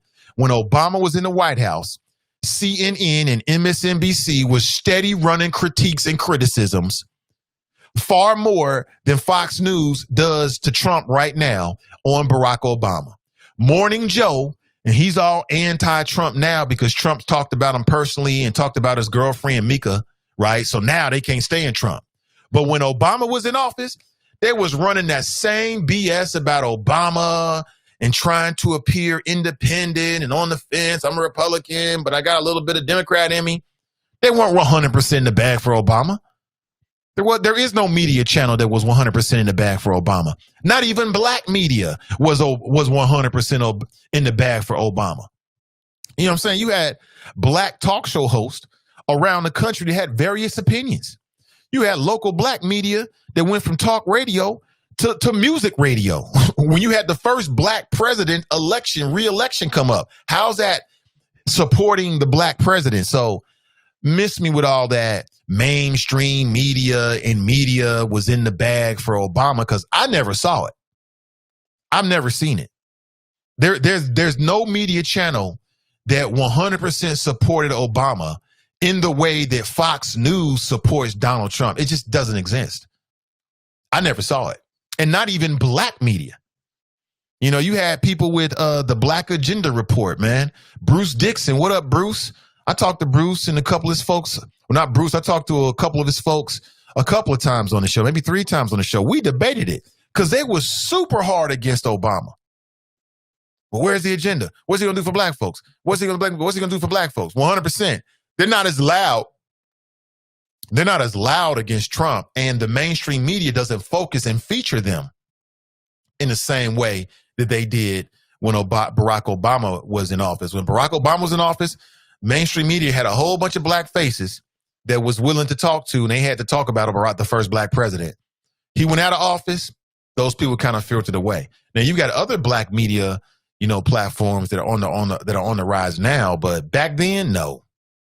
Crystal writes, good morning. Tracy says, I'm not a fan of you, go away to someone. Deborah writes, good morning, everyone. Mike Jones writes, good morning, Choppers, TGIF. Yes, this is a beautiful Friday. Fox writes, rise and shine, young stars. The problem is all black folks is viewed as black. The problem is all black folks are viewed as Black Lives Matter terrorists. You're right. By some people. These people are either racist, which you're not going to change their heart, or they are very, very, very ignorant as to what's really going on. They're very, very ignorant. They're woefully ignorant. They're purposely ignorant, right? They only surround themselves in an echo chamber where they're hearing the same opinion over and over again. That's dangerous. Black folks are equally as wrecked in their bodies. They've got the artillery that we don't, so they can afford to be overweight. Maybe. I hear what you're saying. As it relates to black folks and our health, that's the number one thing you can do during COVID. You shut in, get to work, strengthen that body. This week, I shared with you that a close personal family member, friend, but an extended family member passed away suddenly. A black female, 38 years old, reasonably healthy. This woman, literally, the night before she died, that morning was supposed to get on a plane and fly to vacation, fly to Cancun. That's how healthy she was. And within a matter of hours, she was gone. Literally, had spoken with the wifey and, my children. They were very, very close relationship. Hours before the wifey got the phone call overnight. Very emotional, very, very tragic inside. We still don't know what the cause of death is. We can only speculate because, we've gotten some information about, her last minutes. And to me, it kind of conjures up some of the issues I had in February. I'm here to tell you, family, all that stuff they talk about, your heart and your arteries and your blood pressure, all that stuff they're talking about is real. Don't take it lightly. That's the number one thing you can do when you come out of COVID. My personal pledge was the COVID -19. I think I'm past that now. Okay. That means that after COVID, I want to come out of COVID healthier than I went into COVID. Okay. Anybody can do this. Anyone listening right now can put that in motion. You can do that in your home. Body weight's the best exercise. You don't have to go to a gym. You know what I'm saying? If you want these people like, hey, I can't get motivated. Well, then you're going to have to dig down deep and get motivation. You know what I'm saying? Because a lot of folks don't want to go to the gyms because of COVID-19. The weather's about to turn right now, so you might be going to the gyms more and more. That might be a more viable option, but the COVID -19. Yeah, that's my challenge. COVID -19. You know what I'm saying? Go into next year better than you came into this year in terms of your health. Because if not, things can happen. And it can happen real quick. Very quick. Like I said, one moment I'm sitting there watching the Super Bowl. The next moment I'm like, what is this feeling? Within 24 hours, I'm hospitalized for the entire week. Just like that. Nobody could have told me that was going to happen. And that's really usually how it is. So learn from me, family. Be better than me. Fox writes, hey, Tracy, my favorite chopper. That's from Fox. Okay. Shaq and Barkley with more ignorant, uninformed opinions. Yeah. You can throw Jason Whitlock in there too. Absolutely. Let me see. Catching up with your chat here. I see Grax is in the house. He writes, good morning. Sonderman cares more about black people and voters than PG, alt middle. If you say so. He writes, PG plays politics every day, but only Sonderman plays politics. It takes two to tango. PG tried to put together a motion with no public notice. He's not transparent. Hashtag alt middle. He writes, hashtag gang of five. He's still on that.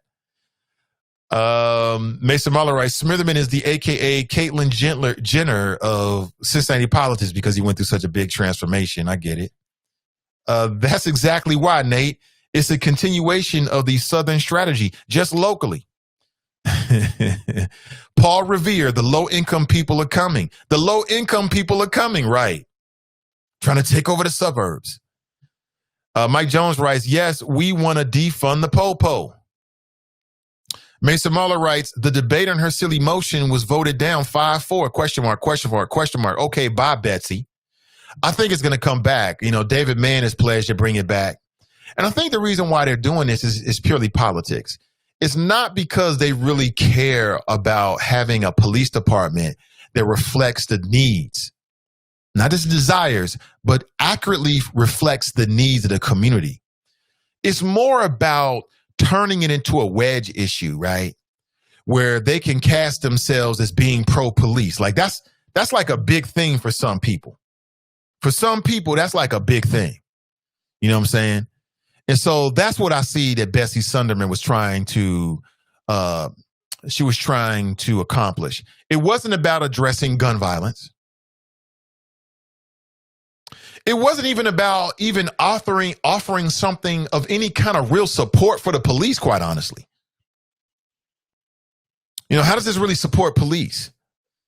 If it does, it's a very selfish way, like at the expense of every other city department.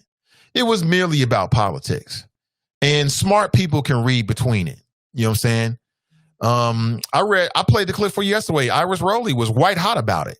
And who in the community is closer to those police community relationship issues than her? Who in the city of Cincinnati knows more about the collaborative than her? Who in the city of Cincinnati knows more about the particular ins and outs, the details about the relationship between the police department and the community than her? And she was going at Betsy. So, like I said, I mean, real is real and BS is BS. And people can see straight through it. And if I thought that Bessie Sunderman's motion had any legitimacy to it, I'd say it. Keep it real with you. Like, you know what? She got a point there, but it's just a waste of time, quite honestly. And it's more of what we don't need on city council. Like with that Cincinnati op-ed piece, and again, I think you should give people some time when they get on city council and take over. Let's give people, I say at least a year is what I say. But when you jump out the room and say, ha, here's who I am, then we're going to judge you by who you appear to be and who you're revealing yourself to be. It is what it is. And that's what she did. You know what I'm saying? I could go back to that op-ed piece, but I won't. I ain't going to bore you with it. It is what it is. Dale writes, good morning, Choppers. Andrew writes, good morning from New Miami. He's on YouTube. Deshauna's on YouTube. She writes, good morning, Nathan. Happy Friday. These are the last days of people losing their damn minds. COVID and Karens. So these Karens are out of control. Out of control. Kelly's on YouTube. She writes, good morning. Deborah Gaston writes, good morning, Nathan and Choppers. KR Mitchell writes, good morning. Happy Friday. Garrison writes, good morning. What's up, Garrison? Renee's in the house. She writes, good morning, everyone. Crystal writes, they only come to antagonize. They were supposedly there to protect property. That's right. Yeah. These guys right here were in Louisville to protect property. Yeah. Yeah. Good luck with that. Good luck with that. Good luck with that. Yeah, you're there to protect property that's not yours. You're crossing state lines. The police didn't ask you to be there. And you're face-to-face confronting citizens of that particular city. They have a righteous reason to protest. I'm just saying. Roger writes, DeWine was doing good at the onset of the virus. Now he's slipping. I mean, his real nature came out. DeWine's real nature came out as soon as a lot of, I'll be honest with you, white folks started to get loud about not wearing masks and not wanting to quarantine. He just folded in like a lawn chair. He folded straight in. Donald Trump comes to Ohio. He has a rally where thousands of people have no mask on. DeWine says pretty much, he says, oh, well, that's disappointing. Where's your backbone at, man? You should be telling people in no certain terms, like, look, this is wrong. But he won't do that because he wants to stay in good with the president. You know, I guess he's playing politics. Kendall writes, good morning. Kendall Clark writes, good morning. Crystal writes, but Trayvon Martin was a thug and a grown man, right? But Trayvon Martin was a thug and a grown man. Nat writes, good morning, Choppers, TGIF. Nate blowing holes through false narratives with facts on facts on facts on facts. Crystal writes, Cal Rittenhouse was fleeing criminals at the time he was traced and accosted by those protesters. He was defending himself against folks trying to get him after he had just shot and killed a man. Right. Ballhead writes, good morning, brother. Letty writes, good morning, Nathan and the Choppers. Good morning to you. Lynn writes, most of the police don't actually live in the city. I think if more police lived in the cities that they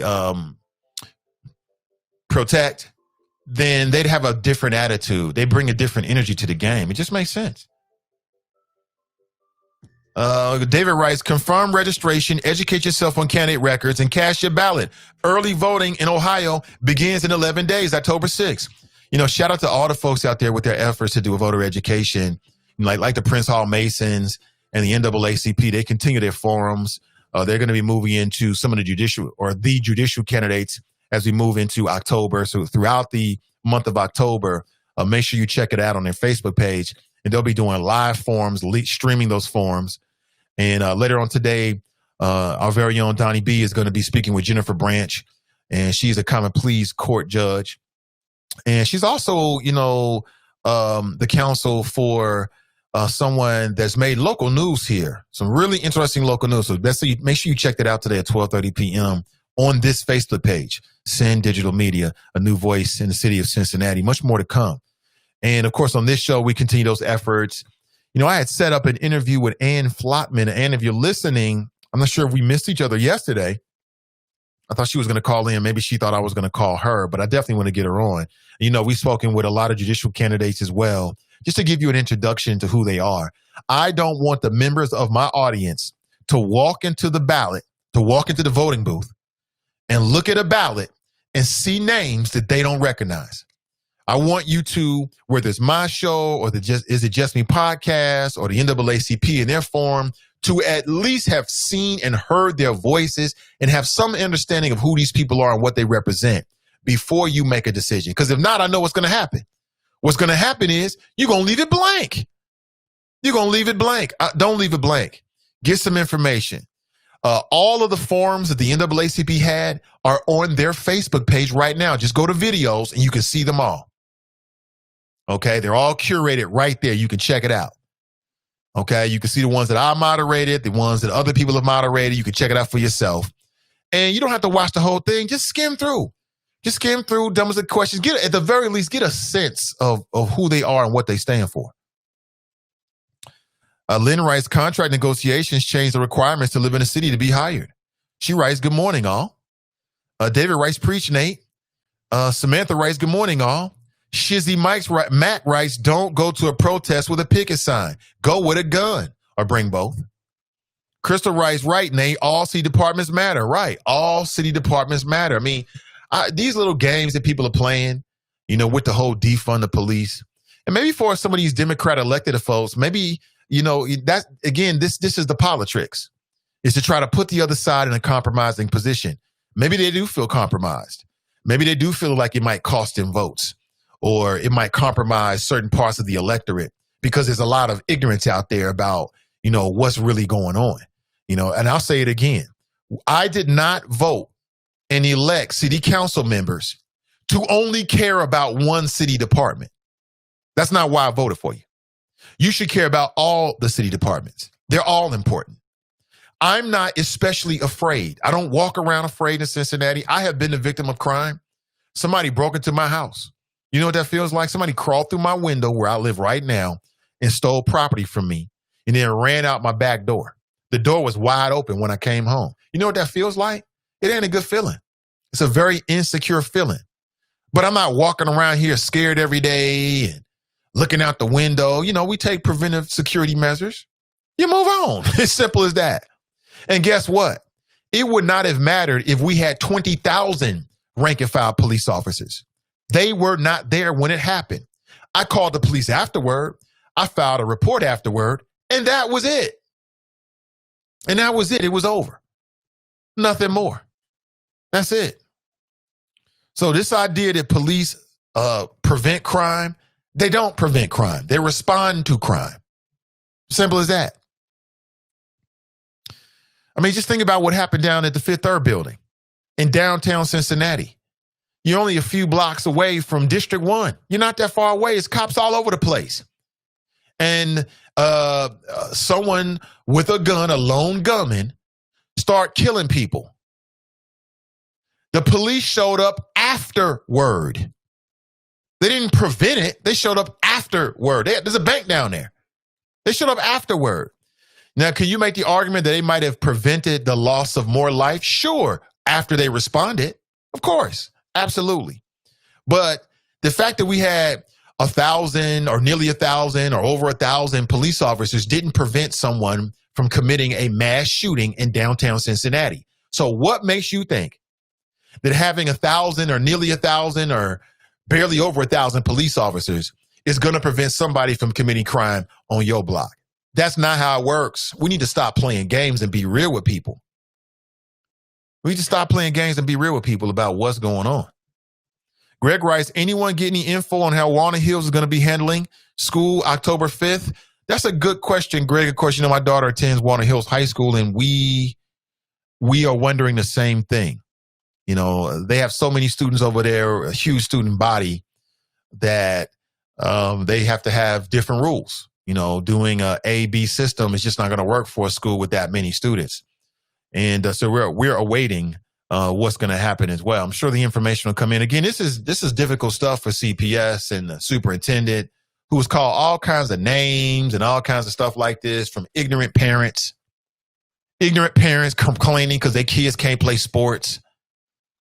You know what I'm saying? Just ignorance, man. There might be a lot of things to complain about when it comes to CPS, but allowing kids to play sports was not one of them for me. I'm sorry. That's just me. Ron's in the house. He writes, Morning World. Good morning to you. How can you notion that Black Lives Matter? How can the notion that Black Lives Matter be controversial? Is this Jerica? She writes, hola, beautiful black people, and the others too. That must be Jerica. Crystal writes, he has no record, right? Kendall G's in the house. She writes, hi, good morning. Fast Pitches in the house. She writes, right. Why announce a no-knock warrant? Hashtag oxymoronic. Absolutely. Absolutely. It doesn't make any sense. You get a no-knock warrant, but then when something goes wrong, you want us to believe that you announced yourself. Then why'd you get a no-knock warrant if you're going to announce yourself? Doesn't that contradict it? Isn't the whole point, and again, I'm no member of law enforcement, so again, I trust other people and their expertise on this, people like Brother Forte. But isn't the whole point of a no-knock warrant to have the element of surprise? Isn't that the whole point? Again, that whole thing seems very dangerous. I know Chris Silbach has a motion to get rid of no-knock warrants. That's what we should be talking about. We should be talking about that. That's something of real substance. See, I like that. That's leadership. Why? Because he looked at what happened in Louisville, and he said, you know what? How can we prevent that from happening in Cincinnati? That's leadership. Because look at what we learned from Breonna Taylor's case. And if you're somebody who supports law enforcement, you should be in favor of this, right? And I talked with Brother Forte, who Cincinnati police officer, right? He said, look, no-knock warrants are dangerous. They're dangerous to the police officers. Because you go busting in and people don't know who you are. They might think that you might be Omar. You know what I'm saying? Trying to rob them. The Omar character. You know what I'm talking about? One of the greatest HBO series of all time. Help me out here, right? What was he doing? He wasn't a dope dealer. He robbed dope dealers. The underground drug economy has all kind of actors in it. Some people buy the drugs. Some people sell the drugs. Some people rob dope dealers. So here I am cooking it up, thinking I've got a brand new batch coming out, about to get paid. You bust in, steal all my stuff. Well, we ain't having that.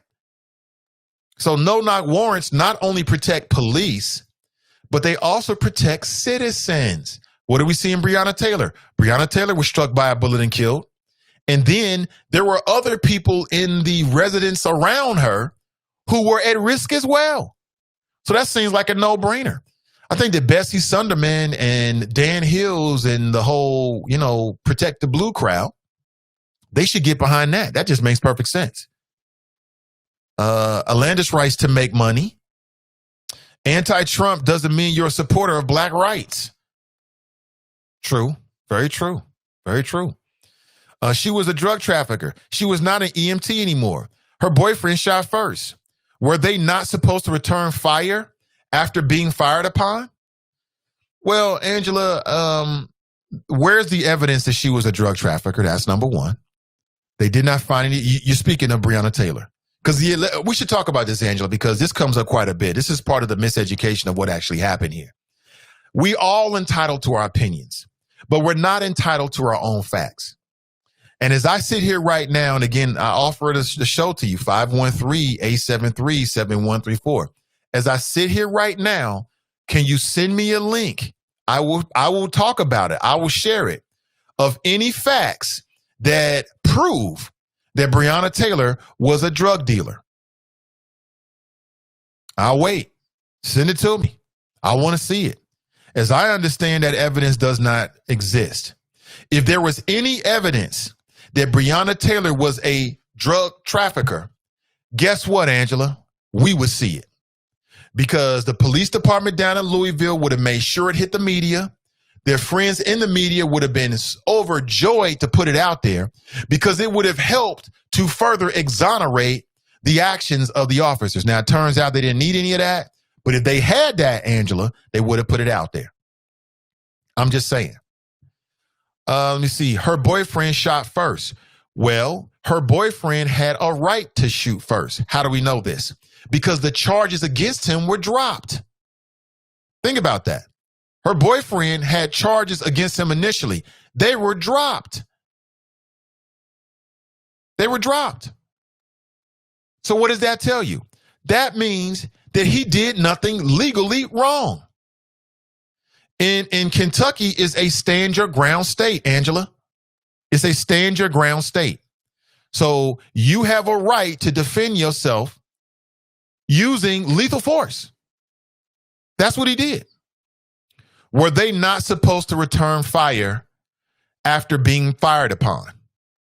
Well, I mean, obviously, they did have a right to return fire after being fired upon. Okay? That's in the moment. But after the moment, when you go back and you look at everything and you investigate it, again, this is just my opinion, just based upon human nature and being a black man. In my opinion, I don't think that they properly identified themselves. And they scared the bejesus out of her boyfriend. He might have thought they were dope dealers. He might have thought they were somebody trying to do harm to them. So he opened fire. That's what I think. I think the issue is no knock warrants in and of themselves.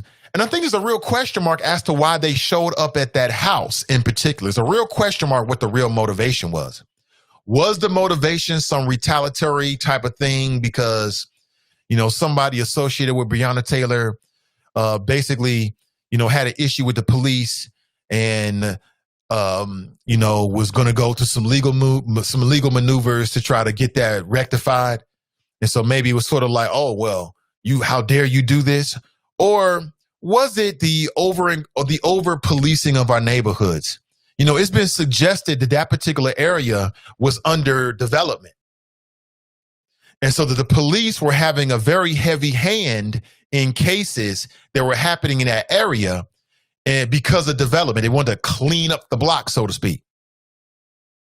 So again, I think there's some still question marks out there about what their motivation was and how they came to that door with the force that they used. But again, I've seen no evidence, no concrete facts whatsoever that Breonna Taylor was a, as you put it, drug trafficker. You know, let's look up the word drug trafficker. Let's do this. Look, what's the definition of drug trafficking? Let me see here. Drug trafficking is a global illicit drug trade. So, I mean, you know, I think it means that, you know, somebody that is a part of the drug game, like you're selling drugs or in some way you're connected to people who are selling drugs. And I've seen no direct evidence that I've read nothing that said that she was directly involved with that. I do know about the audio tapes that were released to the media, that people who read it came back and editorialized it and said that it made it seem like maybe she knew something about it. I know that allegedly she bailed out some folks that were in jail. I know that she received phone calls from people that were incarcerated on drug card charges. I'm aware of all of that. But again, I ask, where is the direct evidence that Breonna Taylor herself was involved in the drug trade? And if she was such a big time dope dealer, where was the money? Where was the drugs? They didn't find any of it. So again, I mean, you're welcome to your opinion, Angela, but not your own facts. Let me see. In fact, I think it's racist to refer to Breonna Taylor as a drug dealer. That's just me. And we can agree, disagree, but that's how I look at it. Somebody writes, Karen Sunderman. You funny. Karen Sunderman? That's hilarious. How do white people feel about the whole Karen designation? I like to know. I'm just curious on that. All right, let's go to the phones. 513-873-7134. That is hilarious. Hey, good morning, caller, and welcome to the show. Good morning, Mr. Ivey. This is your West Side Connection, the most hated man in the chop shop, Drop Squad 52. How are you, sir? I'm not sure if you're the most hated man in the chop shop, man. And if you are, you work hard to do that. If I'm not most hated, I am a very close second to my brother, Fane Rothstein, a.k.a. Mr. A.K.A. Shout out to the alt middle. Mr. Ivey, TGIF, it's Friday. Yes, it is. I ain't got no job. I'm walking while retired. I'll be 60 on Sunday. What? Mr. Ivey. Happy birthday, man. I'm going to hit you up on, I'm going to hit you up on Sunday as well with a birthday well wish. 60, huh? The big 60. Thank you, sir. What's that feel like? It feels physically, I've been blessed, after working 27 years as a mailman on a walking route and 15 years of refereeing high school varsity basketball at a high level out here in South Orange County, California, where the home of Klay Thompson, where Kawhi Leonard is from, Riverside County, close to Orange County, where James Harden grew up in Artesia, right next to Orange County, California. A lot of NBA talent came from out here. LeBron James' son, Lil Bronny, plays basketball out here at Sierra Canyon. So, Mr. Ivey, yes, I'm feeling pretty good physically. Mentally, that's a whole nother question. But Mr. Ivey, the reason I called, sir, is rest in peace, Breonna Taylor, and the rioting and looting, Mr. Ivey. It's sad that it continues to happen when some people don't get justice. But the Breonna Taylor family, they got their justice, Mr. Ivey, when they took that $12 million settlement from the state or the city of Louisville before the Attorney General, Mr. Cameron, announced the findings of the grand jury. So when I saw that, Mr. Ivey, that told me that Benjamin Crump, their lawyer, their attorney, told them that taking that $12 million was their justice, because he knew that there weren't going to be any charges filed, just like there weren't any charges filed back in February when this case took place, because the case did not come back to the public until after George Floyd was murdered by the Minneapolis cop. That's when the Breonna Taylor case came back to light, and that's when the Ahmaud Arbery case that happened in Georgia came back to light. All these things were hijacked by the desperate Democrat Party to somehow motivate their base, their largest constituency, their monolith base, the registered Black Democrats in this country. How did the Democrats hijack? You saying the Democrat Party hijack what now? They hijacked the pain and suffering of black people like they've always done, Mr. Ivey, because when these incidents first You got took it backwards. place back in June, Mr. Ivey, all our conversations are documented, sir. And I love it. Because, I mean, I can go in and you've seen me. I've pulled up some of the archives and used some of the audio to make my videos. Thank you for not hitting me with copyright or something like that. But I don't take it too far, Mr. Ivey. But my whole point is, sir, when this whole thing first went down back in June, when the first protest took place across this world because of the disgust and the disgrace that people witnessed when George Floyd was murdered by the Minneapolis cop. And then all of a sudden, all these other cases that were just lying and waiting for the excessive force to come in or the trials to start. Then all of a sudden we get these other two cases, which were Breonna Taylor and Ahmaud Arbery. So again, Mr. Ivey, the lamestream media, which are the willing accomplice of the desperate Democrat Party, yes, they did hijack the pain and suffering of black people like they've always done. And it's not going to change, Mr. Ivey, until the registered black Democrats hold their votes hostage and hold these lying Democrats accountable and stop voting for them in presidential elections and exercise your vote for local politicians who happen to be Democrats. And hopefully they will change some of the laws so the first black Kentucky Attorney General, Mr. Cameron, won't have to stand there and look like a fool when he's enforcing the laws that he took an oath to carry out. But no, we got black people not only on your show, but across the internet, destroying that black man's character only because he does not have a D next to his name.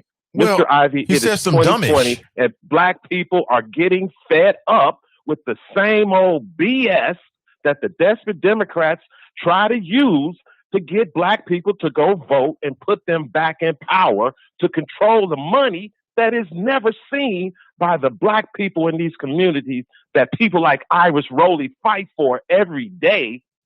They never see the money that they're entitled to because of these desperate Democrat people who run these cities and run these counties and run these states. Forget about Sleepy Joe Biden. Vote locally. Stop falling for the Democrats' BS every 4 years when they put this pain and suffering on the TV screens across the country. And now in 2020, Mr. Ivey, all you see is white people I gotta be honest with you. White people burning down buildings. Can I be honest with you? White people. I'm sorry, Mr. Ivey. I'm feeling it this morning. Yeah, I hear you, man. I hear you. But are you in a place where I can be honest with you and you don't get all sensitive about it? Mr. Ivey, have I ever gotten sensitive since I've been on your show for 2 years? A couple times you have gotten, about 2 or 3 times you've gotten sensitive. That's why I added that caveat. Yes, you have. So okay. I'm just asking you, are you in a place where I can be straight with you without you getting all sensitive? Be straight. Okay. You sound like what the FBI is warning that the Russians are trying to do to black people right now with their propaganda. Like almost every word. That's what you sound like this morning. Okay, so are you saying that black people are political marks, that they are so ignorant, that they are so uninformed, that they will fall for the same old bullshit that they've been falling for the past 60 years? No, I'm not saying that. What I'm saying is that it's a known fact that back in 2016, that the Russians targeted black people's righteous resentment, suspicions about the Democrat Party and the political system in general, and they used that against us. And we now know that it's being reported by the FBI and others that they're back to try to do it again in 2016. And a lot of what you're saying is like straight from the playbook that they say that the Russians are going to use on us. That's what I'm saying. Okay, so Mr. Ivey, so in 2012, in 2008, and in 2018 midterms, you telling me that the Russians took those elections off when the Democrats won? There was no There was no complaints. There were no protesting in the streets about Russia and voter suppression in 2008, where 95% of black people turned out to support the first black president. No. And in 2012, when 93% turned out for his reelect, where were the Russians then, Mr. Ivey? What about in 2018? I'm just bringing to your attention, brother. When historical congressmen took over the House of Representatives and made Nancy Pelosi the Speaker of the House again, where were the Russians then, Mr. Ivey? Where was the Russians putting out propaganda for dumb black voters, Mr. Ivey? I'm just bringing to your attention, brother, that whether you're mindful of it or not, that what you're saying is closely aligned to Russian propaganda that they're using against black voters. Like almost word for word. Like, don't vote, vote locally, don't worry about the presidential. I mean, it's like the Russian playbook. I'm just bringing it to your attention. Okay. So in 2016, when Hillary Clinton won the popular vote and Donald Trump won the electoral vote, how did the Russians only? Are you not aware of this? Trump with the electoral vote, but black people. I mean, come on, help me out, Mr. Ivey. I'm trying to help you. Voter suppression? I'm helping you. How do you have voter suppression and Russian cheating when your candidate has won the popular vote in the last 3 presidential elections? Listen, I'm not giving you my opinion. Like, the only opinion I gave you is when I said that what you're saying is closely aligned to what I've read the Russians are trying to do in terms of propaganda with black voters. But the facts are... Oh, you just pointing out the obvious, right? Well, no, that was my opinion. It was kind of a rhetorical. No, I'm just trying to separate my opinion from the facts. And I want to help you. So you said, it sounds like you don't know. It sounds like you're not aware.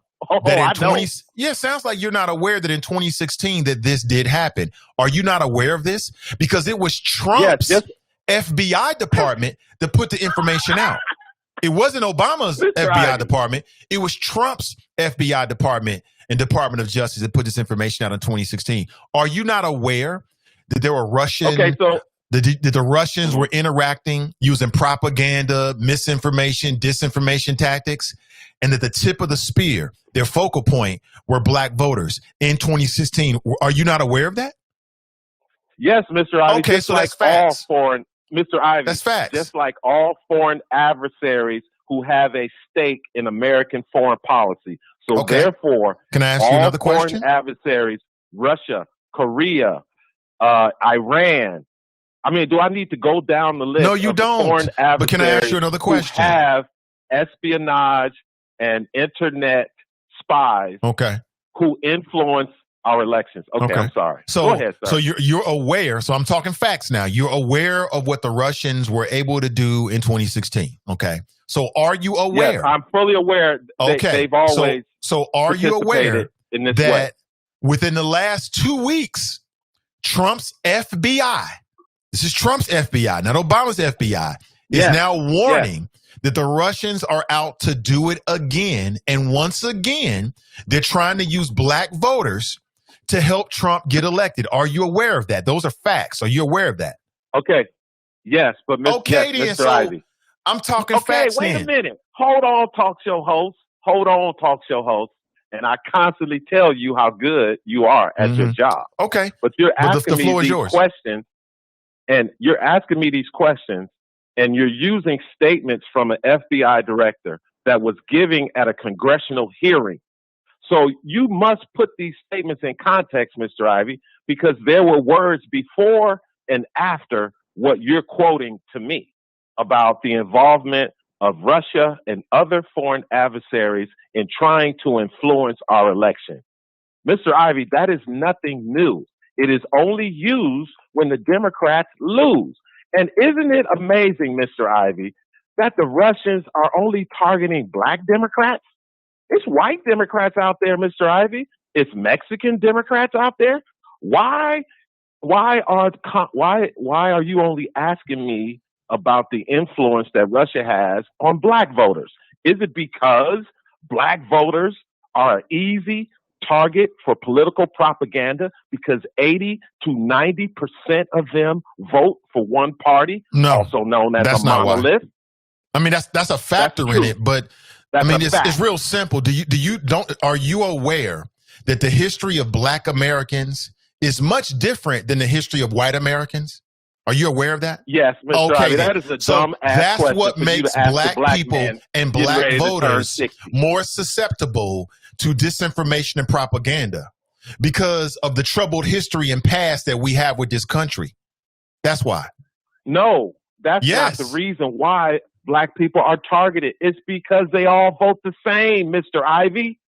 Mr. Ivey, Mr. Ivey, it is so frustrating when someone of your media stature and the background that you have, when you ask people like me these type of questions, because you already know, Mr. Ivey, I am not your average Black man who claims to be a Republican and says it publicly. I am not that guy.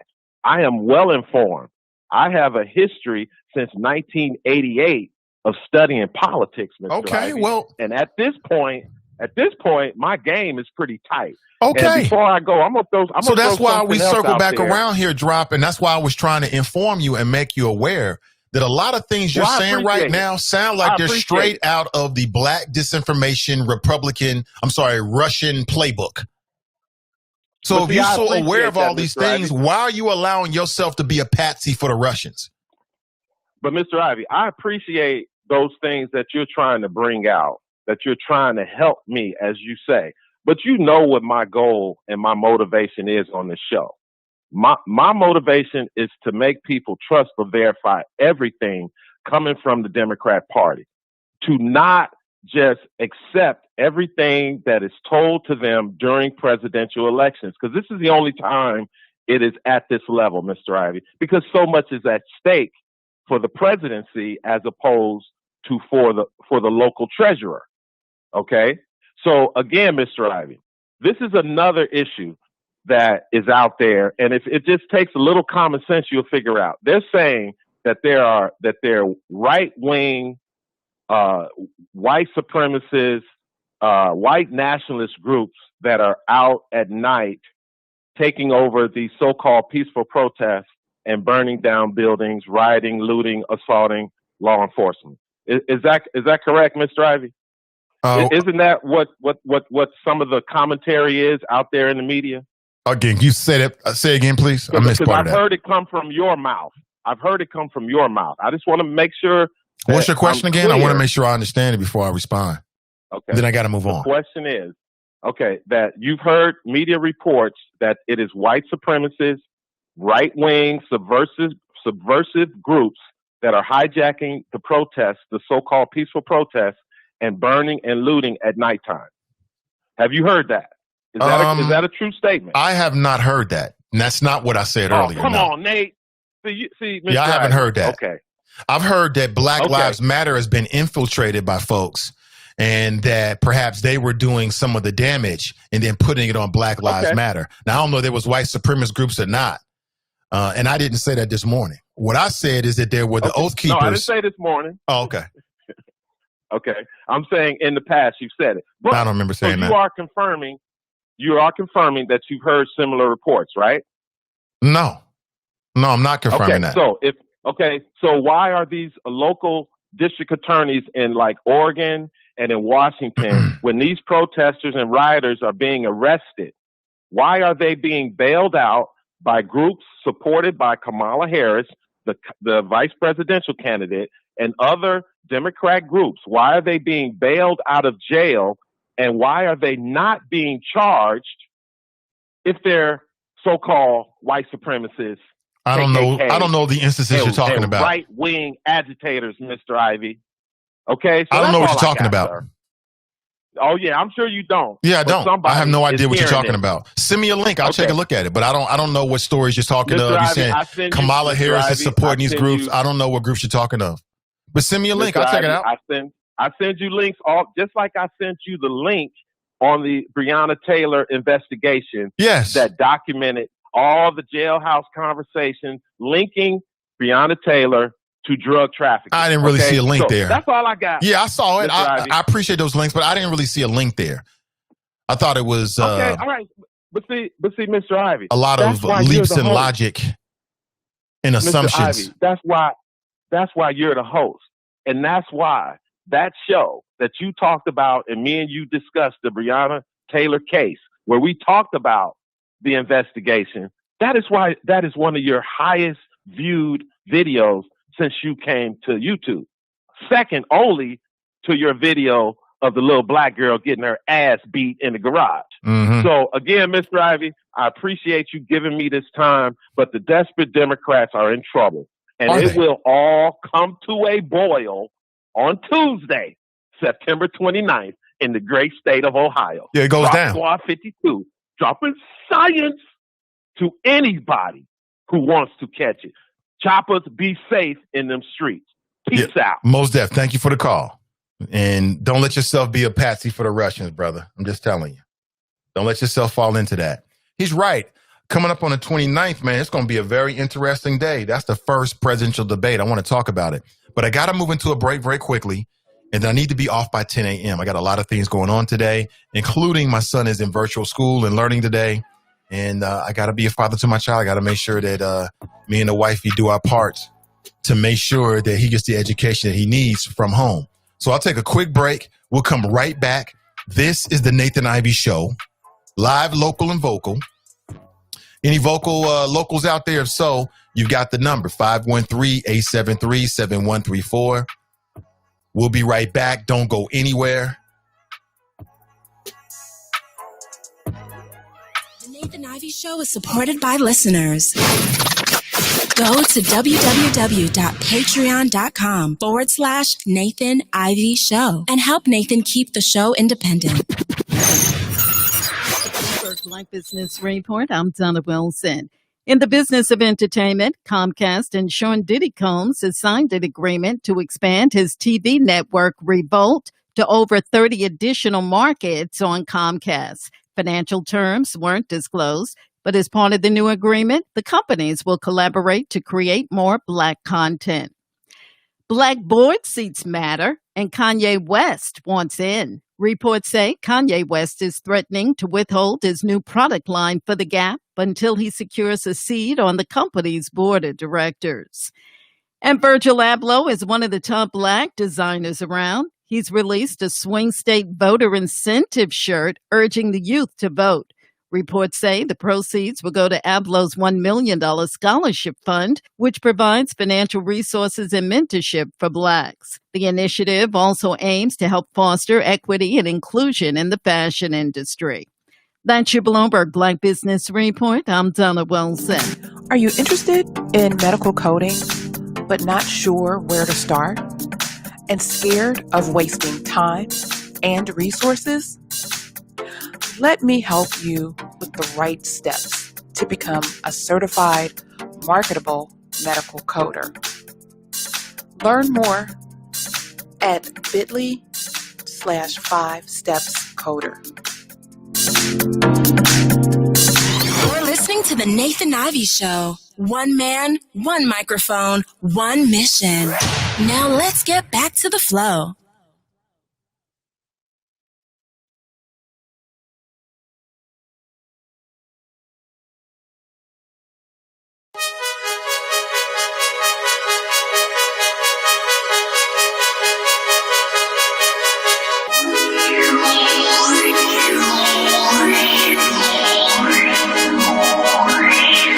Hey, good morning, everybody. Welcome back. I guess it would help if I had the microphone on. Very quickly, I want to talk about a couple other things. Maybe just one more thing before we leave here. This is maybe a lesser topic to you, but I think relationship topics are very, very important because we're all in relationships. And some new information has come out that I just haven't had a chance to talk about concerning Cardi B. She went live this week and opened up about her decision to divorce her husband at 3 years, Offset. You know, I'm all about Black love, man. I wish these folks the best. They got a child and everything. I got a chance to watch the majority of, her video. It was on her OnlyFans. Any women out there got an OnlyFans account? Yeah, we haven't talked about that. I love it. So many ways to make money out there. But she started by addressing her haters and then talked about why she decided to divorce. And essentially what she said is, quote unquote, I didn't want to wait until he cheated on me again. and she was tired of the endless arguments. And you know what? I'll be honest with you. I can respect it. You know, I think sometimes people stay in relationships longer than they should because they're scared to leave, or they get caught up in their feelings, or they do it for the kids. I mean, should you stay in a relationship with children? And I would say yes, to a point. Like, once you get married and you make that commitment and then you decide to bring kids into this world, then it's not really about you. And so you bring kids into this world and your relationship starts to have issues. In my opinion, you should work harder to stay in the marriage than you would if you didn't have kids, for the sake of the children. So I want to answer that question. Should you stay in a bad marriage or stay in a bad marriage because of the kids? Yes, you should. If you find yourself in a bad marriage, it seems like things are going bad, and you don't have children, I think you should act differently than if you do have kids. You decide to be a mom, you decide to be a dad, they didn't decide to be here, and you owe them, in my opinion, every effort you can make to try to make it work. Now, if you make those efforts and it still doesn't work and your relationship is so bad it starts to really impact the home life, you might have to make a decision to move. I don't think that you should be in a long-term marriage that's bad just for the sake of kids. I don't believe that. Like, if it gets to the point where you are arguing back and forth and you really got a bad attitude all the time, you're going to bring that energy to the relationship. You're going to bring it to the household. It starts to impact the kids. It's not fair for the kids. But you know what? There's a lot of people that stay in relationships way past the expiration point. Sometimes they stay for religion. I do not think you should stay in a relationship for religion. You might be a Christian. You took your vows. I do not think you should stay in a relationship just because you took vows. I think you should try hard, really, really hard. But if it gets to the point where the relationship is just toxic to the environment, you got to roll. You got to roll out of here. And she claims that Offset was cheating on her. I did a show maybe 2 years ago. The title was "Asking Offset to Be Faithful is Like Asking Donald Trump to Be Truthful." Ladies, you get with these dudes, there's no way in the world he's going to be faithful to you and anybody else. Don't try to force him to be faithful. Fellas, same thing. You get with a lady and, the streets got her, they got her. You cannot force somebody to do and be something that they're not prepared to do and be. Maybe in 40 years, he'll be in a different place. He might be right for marriage material. Not every person is marriage material. Some people are just kick it material.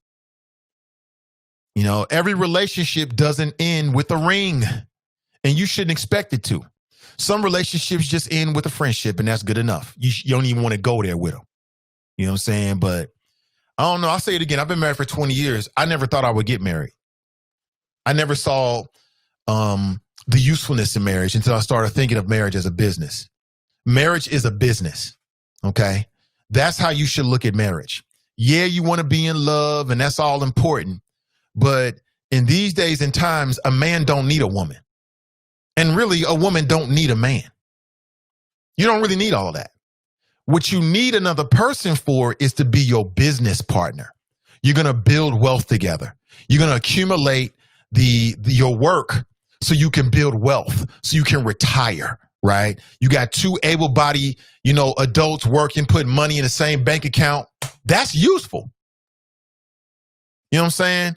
That's useful. That's a reason to get married, because you have a lifelong business partner. Love, yeah, you want to be in love. That's important. But lifestyle is more important. Finding somebody who shares your vision for retirement, that's important. You know what I'm saying?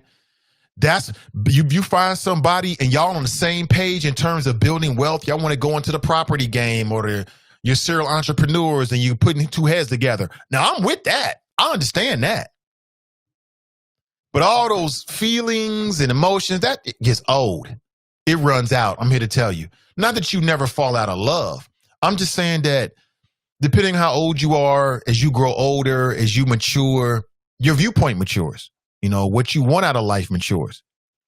You know what I'm saying? You should marry somebody if you're going to decide to get married. Because again, men don't need to get married. You know what I'm saying? Why? You know, you're an attractive man. You got money coming in. Why would you get married? For love? You sound like a fool. Love is a part of it, but you should only get married because you found a partner in your future endeavors. If she don't check that box, and conversely, ladies, if he don't check that box, why would you ever do it? I'm going to tell you again, I've been married for 20 years. Marriage is not about finding somebody who's going to love you. That's not what it's about. I'm going to tell you that right now. Is that what you think it is? You just don't know. Marriage is finding somebody that you want to love. Two different things. Marriage is about giving, not taking. If you ain't prepared to give, then you ain't going to get nothing out of it. You should not be prepared to take. It's not a one-way street. It's a two-way street. You know, there's some women out there that want to get married because they've always had it in their heads. Why? I would ask you, why? What is it that you want to get out of the coupling from a business standpoint? Because if it ain't about business, if it ain't making money, if it ain't building wealth, it don't make sense. You should not get married just because somebody got pregnant. I don't give a damn what religious viewpoint you have. That's the wrong reason to get married. It's the wrong reason to get married. You should only get married because you've got a long-term vision for your life and you find somebody that fits perfectly into your long-term vision. If they don't fit perfectly into your long-term vision in terms of your lifestyle, your wealth building strategy, your retirement strategy, then you're wasting your time and it's going to take you away from what you have planned. That's the only reason why you should be, especially if you're older, you're in the 30s and 40s. What? Marriage, love? Because there's a lot of people you don't have to be married to fall in love. You don't have to be married to fall in love. You don't have to be married to have sex. Miss me with all of that. You don't. You can have great relationships with people and never get married.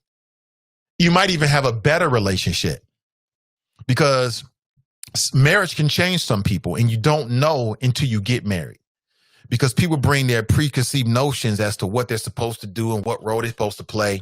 And then you never know how some people are going to react to something until they're actually in it. You can be in love with somebody and never get married. You can have commitment to somebody and never get married. You can be in a non-married monogamous relationship and you can be married and get cheated on. Marriage is a business relationship, period.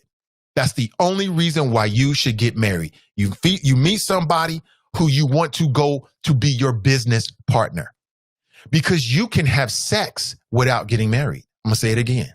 You can have a long-term friendship relationship without being married. You don't need to be married to find the love of your life. Marriage is a legal construct. That's what it is. Now, we got some religious folks out there that's caught up with the whole Christian religion and they fantasize about their day. You need to let that go. You need to let that go. You need to put that in its proper place. Okay? The most important thing about your life is how you want to live your life, not what somebody else's vision for your life is, but what your vision is. And that means you got to sit down and figure out who you are and what you really want, which a lot of people never do. They get caught up with the yabba dabba do relationships and run around the world because somebody else chasing people and feelings. Number one, you got to figure out who you are and what you want. What do you want to do with the rest of your days? That's number one. Once you figure that out, then everything else can fall into place. Again, I've been married for 20 years. You know what I'm saying? I'll say it again. My wife and I, about 3 or 4 years after we got married, we looked at each other and we both said, we didn't have to get married. We could have kept just kicking it. We didn't have to do that. But we were younger then, you know what I'm saying? Influenced by different things, religion and whatnot. I'm just telling you, the only reason why you should even consider getting married is because they are a business partner. That's it. Not because you love them, because you can love them and not be committed in terms of the legal construct of what marriage brings to you. You can be in love and have a great relationship with somebody and not be committed. It might even be better because commitment changes people sometimes. You know what I'm saying? The tentacles, the strappings, the shackles, if you will, of commitment can change some people, men and women. It ain't for everybody. It's not for everybody. People think it is because they feel like that's the expectation, like the ultimate goal, but it depends. It depends on what your goal is. So sit down, and if you're not married, sit down and think about what you want to do with the rest of your life. What you want to do. Not how you see somebody else in your life, because you're going to get off your track. What you want to do, right? From how you want to live from a lifestyle standpoint. You know what I'm saying? Because that's what's going to keep that marriage going more than anything else, is that you got a real partner and y'all building a lifestyle together. Because the sex is what it is. You know what I'm saying? The love, you can love a lot of people. I don't believe in the concept of just the one. Like some people believe that there's only one, there's a billion people on the planet. And you telling me there's only one person you can fall in love with and be with? That's some BS right there. That's not true. I'm just sharing it with you. So I appreciate this, man, because a lot of people stay in these relationships and they're just unhappy for years and years and years. If it ain't working for you, get the hell out of it. Leave. You know what I'm saying? Listen, if you think God's going to have a problem with it, then when you see him, you can talk about it then. But in this reality, in this world, you got limited time. Don't waste your time in long-term bad relationships. Don't do it. Bounce. What you staying for? Even in a marriage. Even in a marriage. If it ain't working for you, try it on, you try to make it work, but you can see the writing on the wall. Leave. You only got limited time. Why stay and be unhappy? God wants you to be unhappy? I don't believe that. I don't believe it one bit. Listen, that's my time, family. I got to make a move. I wanted to share that with you this morning. Have an excellent rest of your day. Please like and share. If you like this content, please like and share today's show. And I'll be back and better than ever with you Monday morning at 7:30 a.m. 7:30 a.m. on CDM's Facebook page. You can also check me on the Nathan Ivey channel on YouTube. Please subscribe. I'm trying to get to at least 1,000 subscribers. That is my first goal. I will reach the goal, but I need your help in reaching that goal. So if you're someone who goes to YouTube from time to time, well, go to my channel, Nathan Ivey, and like and share and subscribe, should I say, to that particular channel. All right. Have an excellent rest of your day, family. All right. Winners focus on winning. Losers focus on winners. So stay focused and stay winning. And we'll talk real soon. I'm out.